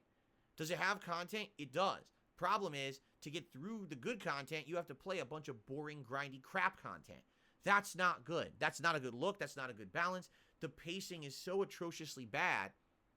Multiple times during the playthrough, you're like, wow, I'm not even kidding you. My streams are around 3 to 4 hours long of gameplay. Multiple times during the playthrough, we would have a 3-hour boredom stream. Stream. What do we guys want to do today? Because I have to get through 3 hours of crap before we get back to the story. Dan, let's shoot the shit. Let's talk about this topic. Let's just make fun of the game today. We had entire streams. All we did was make fun of the game because there was nothing else to do. It's so funny. It's so funny that this dude is saying that this game was so boring he interacted with chat. He does that? He hypes up the chill streams for that. It really makes you think. It was that boring. So, the funny part about all this is, there's people who out there absolutely swear this is like Game of the Year. To this day, now, at the end of the year, did it win any major awards? No. Did it really get major praise from the media or the Game Awards? No. But it's Game of the Year, in my opinion. Like, what did you like about this? This is so stupid. Why? So, like these shills, they didn't say it's Game of the Year, so why do you like it? You're telling me it's your Game of the Year, but it's not theirs, huh? Like, I thought you understood about opinions, Phil. He tells us every day. Oh, everyone has a different opinion. And now he's like, why do you guys have different opinions? Huh? Game particularly.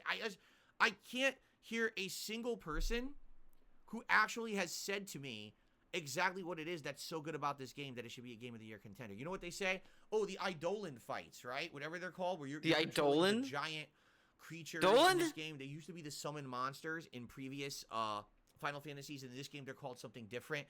So it's like, you know, it's Shiva versus Ifrit, and you're button mashing, and giant kaiju-style fights are going down. That's all well and good. And finger-eating action. Don't get me wrong. Fun. They're called icons in this one, I'm told. Not Eidolons, icons. See, I even forgot the name of that because, again, it's so not memorable. That I could tell you, yeah, a few of those fights were fun, but they're too few and far between, and they're not even the whole idea of the focus of the game. You should be caring about the characters. You should be caring about what's going to happen in the story. Now, when can I get to that next giant button-mashing fest with... I cared about Jill in this fucking game. Thank you very much. I was actually kind of like, oh, let's hang out with Jill. Yeah, that's right. Giant monster beating the shit out of a giant monster to keep me awake, because I can't stay awake playing the rest of the game, right? That's just, it's so like, Jill needs to be in my party at all times. I can't have her not be in my party. It's bullshit. Unfinished. I mean, I actually liked 15 way more than 16. 16, I think, out of all the number of iterations that I have played like, Final Fantasy. Literally 15 has generated a lot of rage. More rage than this game, by the way. Think about that. Genuinely is my least liked. The only exception maybe being Final Fantasy VIII, because I never replayed that one and I never finished it back in the day when it was new. I would have to play 8 again to tell you if I think it's better than this. But this, out of all the Final Fantasies Retro would be like begging him not to play it. As a fan of the franchise, I'm embarrassed that this he hates the game. Put out. He hates the game so much, man. Like we were supposed to love this game and say, oh, this is where the franchise is going. Oh, this is great. No, I want the next one to literally be completely and utterly different from 16. All of them are different. Button mashing. I don't want the same mission structure. I don't think 16 is going to be the 17 is going to be the same as 16. Different. You know what? Just fucking make it Final Fantasy again. I'm sorry. Just make it Final Fantasy. You have something going for you that works, that people want. Why are you veering from that formula? Why are you trying so hard to change what people like to be different? Why? If you want to be different, do that. And you know what you should do? Make this game and don't call it Final Fantasy 16. Call it Clive's Epic Journey. Journey. Yeah, listen to DSP's great name, Clive's Epic Journey. Let's hear this banger title. And you know what you should do? Make this game and don't call it Final Fantasy 16. Call it Clive's Epic Journey. Icon Kingdom Battle. Clive's Epic Journey Icon Battle. That just rolls right off the tongue. Great name. And then everyone would have no issue with it. Because the game's not bad, it's just not Final Fantasy. It ruins the franchise by changing it too much and not making it feel like what people really, really want. But if you listen to his criticisms, though, if it had a different name, would that really fix the issues? No, stupid. People what they want, and they will like it. I've never seen a game that's veered more from what people seem to want from a franchise and then be like so shocked that so many people don't like it. I just don't get it. Okay. So, ladies and gentlemen, nice spoiler, by the way. Look at this. Great spoiler. All right. And then we get to this. I'm not watching this because this is him saying like, oh, it has multiverse stuff and it's evil. All right.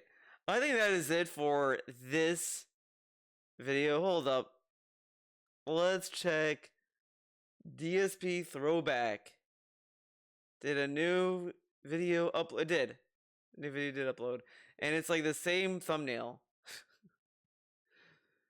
Is this gonna be the new whatever?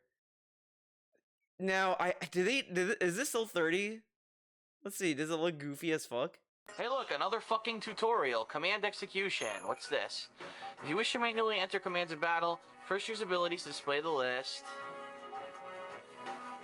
Didn't we already do this? It looks really weird. Become stronger. also takes longer to. The number next. It looks like it's moving slower. Let's just move on ahead. Looks to be cream of the crop. Yeah, but SciCom's an anti-pulse task force. They haven't fought a war in centuries. Bunch of rookie troops swinging around overpriced toys. They're like the National Guard, actually. What you're telling me sounds like a regular old soldier that's got more training than special. What are we looking at? Any? Okay, but I wish that we knew what he did to this. I don't know what it is, but there's something off about this. There's something that's bothering me. A couple more hits, they'll be dead.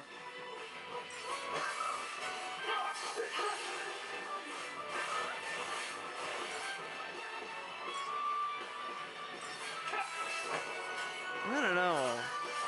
I'm just letting them auto attack because I don't like the. I will say I don't like the audio of the voice shit. It's not, that sounds weird. Okay, let's check this out. Alright, he's almost done. One more round, he should be dead. I guess it's the same frame rate. Like it's not 30 frames, which is fine.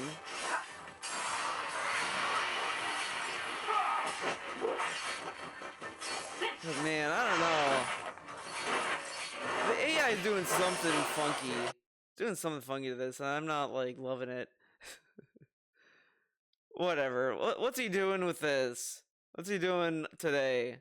How is he money-wise? Crazy run through that hallway to the left, Dude. all the way to the far room. Dude, he has 1,074 members.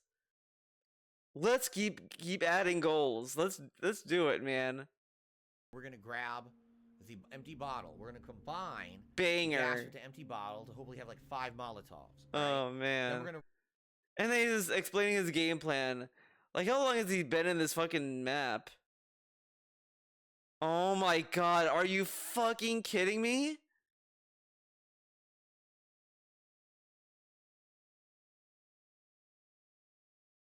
Oh my please god. consider becoming a member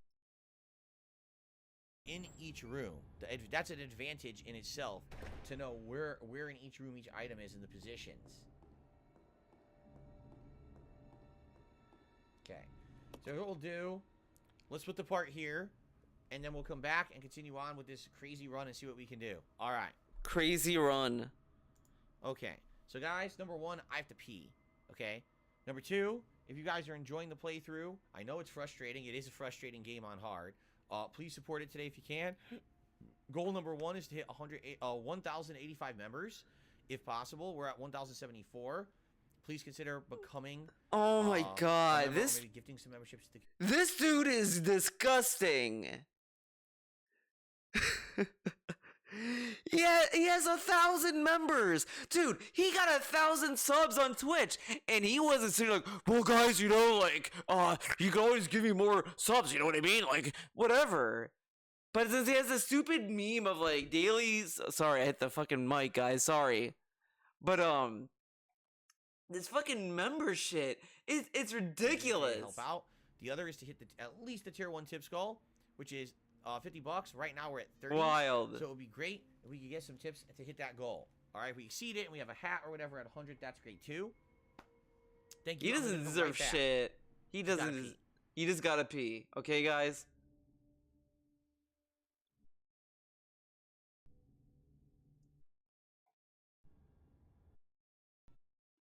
Oh, whoops. So. Let's see him come back. We gotta pull the wedgie out in front of the camera. That's what we like to see, apparently. Well, DSP fans like to see it. Like Nikita. Nikita loves I'm back. Ready to continue and try this run. A little different than doing it with Rebecca, so let's see. I put the toilet seat on. Okay, ready? Let's continue. Okay. Okay, everybody. Okay, everyone. Alright. That is it for this video. Thank you for watching. We learned a lot. His disappointing game sucked ass. He doesn't know shit. and he loves getting more members. And Nikita will probably give him more on Wednesday, probably. I'll see you guys next time. See you when I see ya. Bye bye.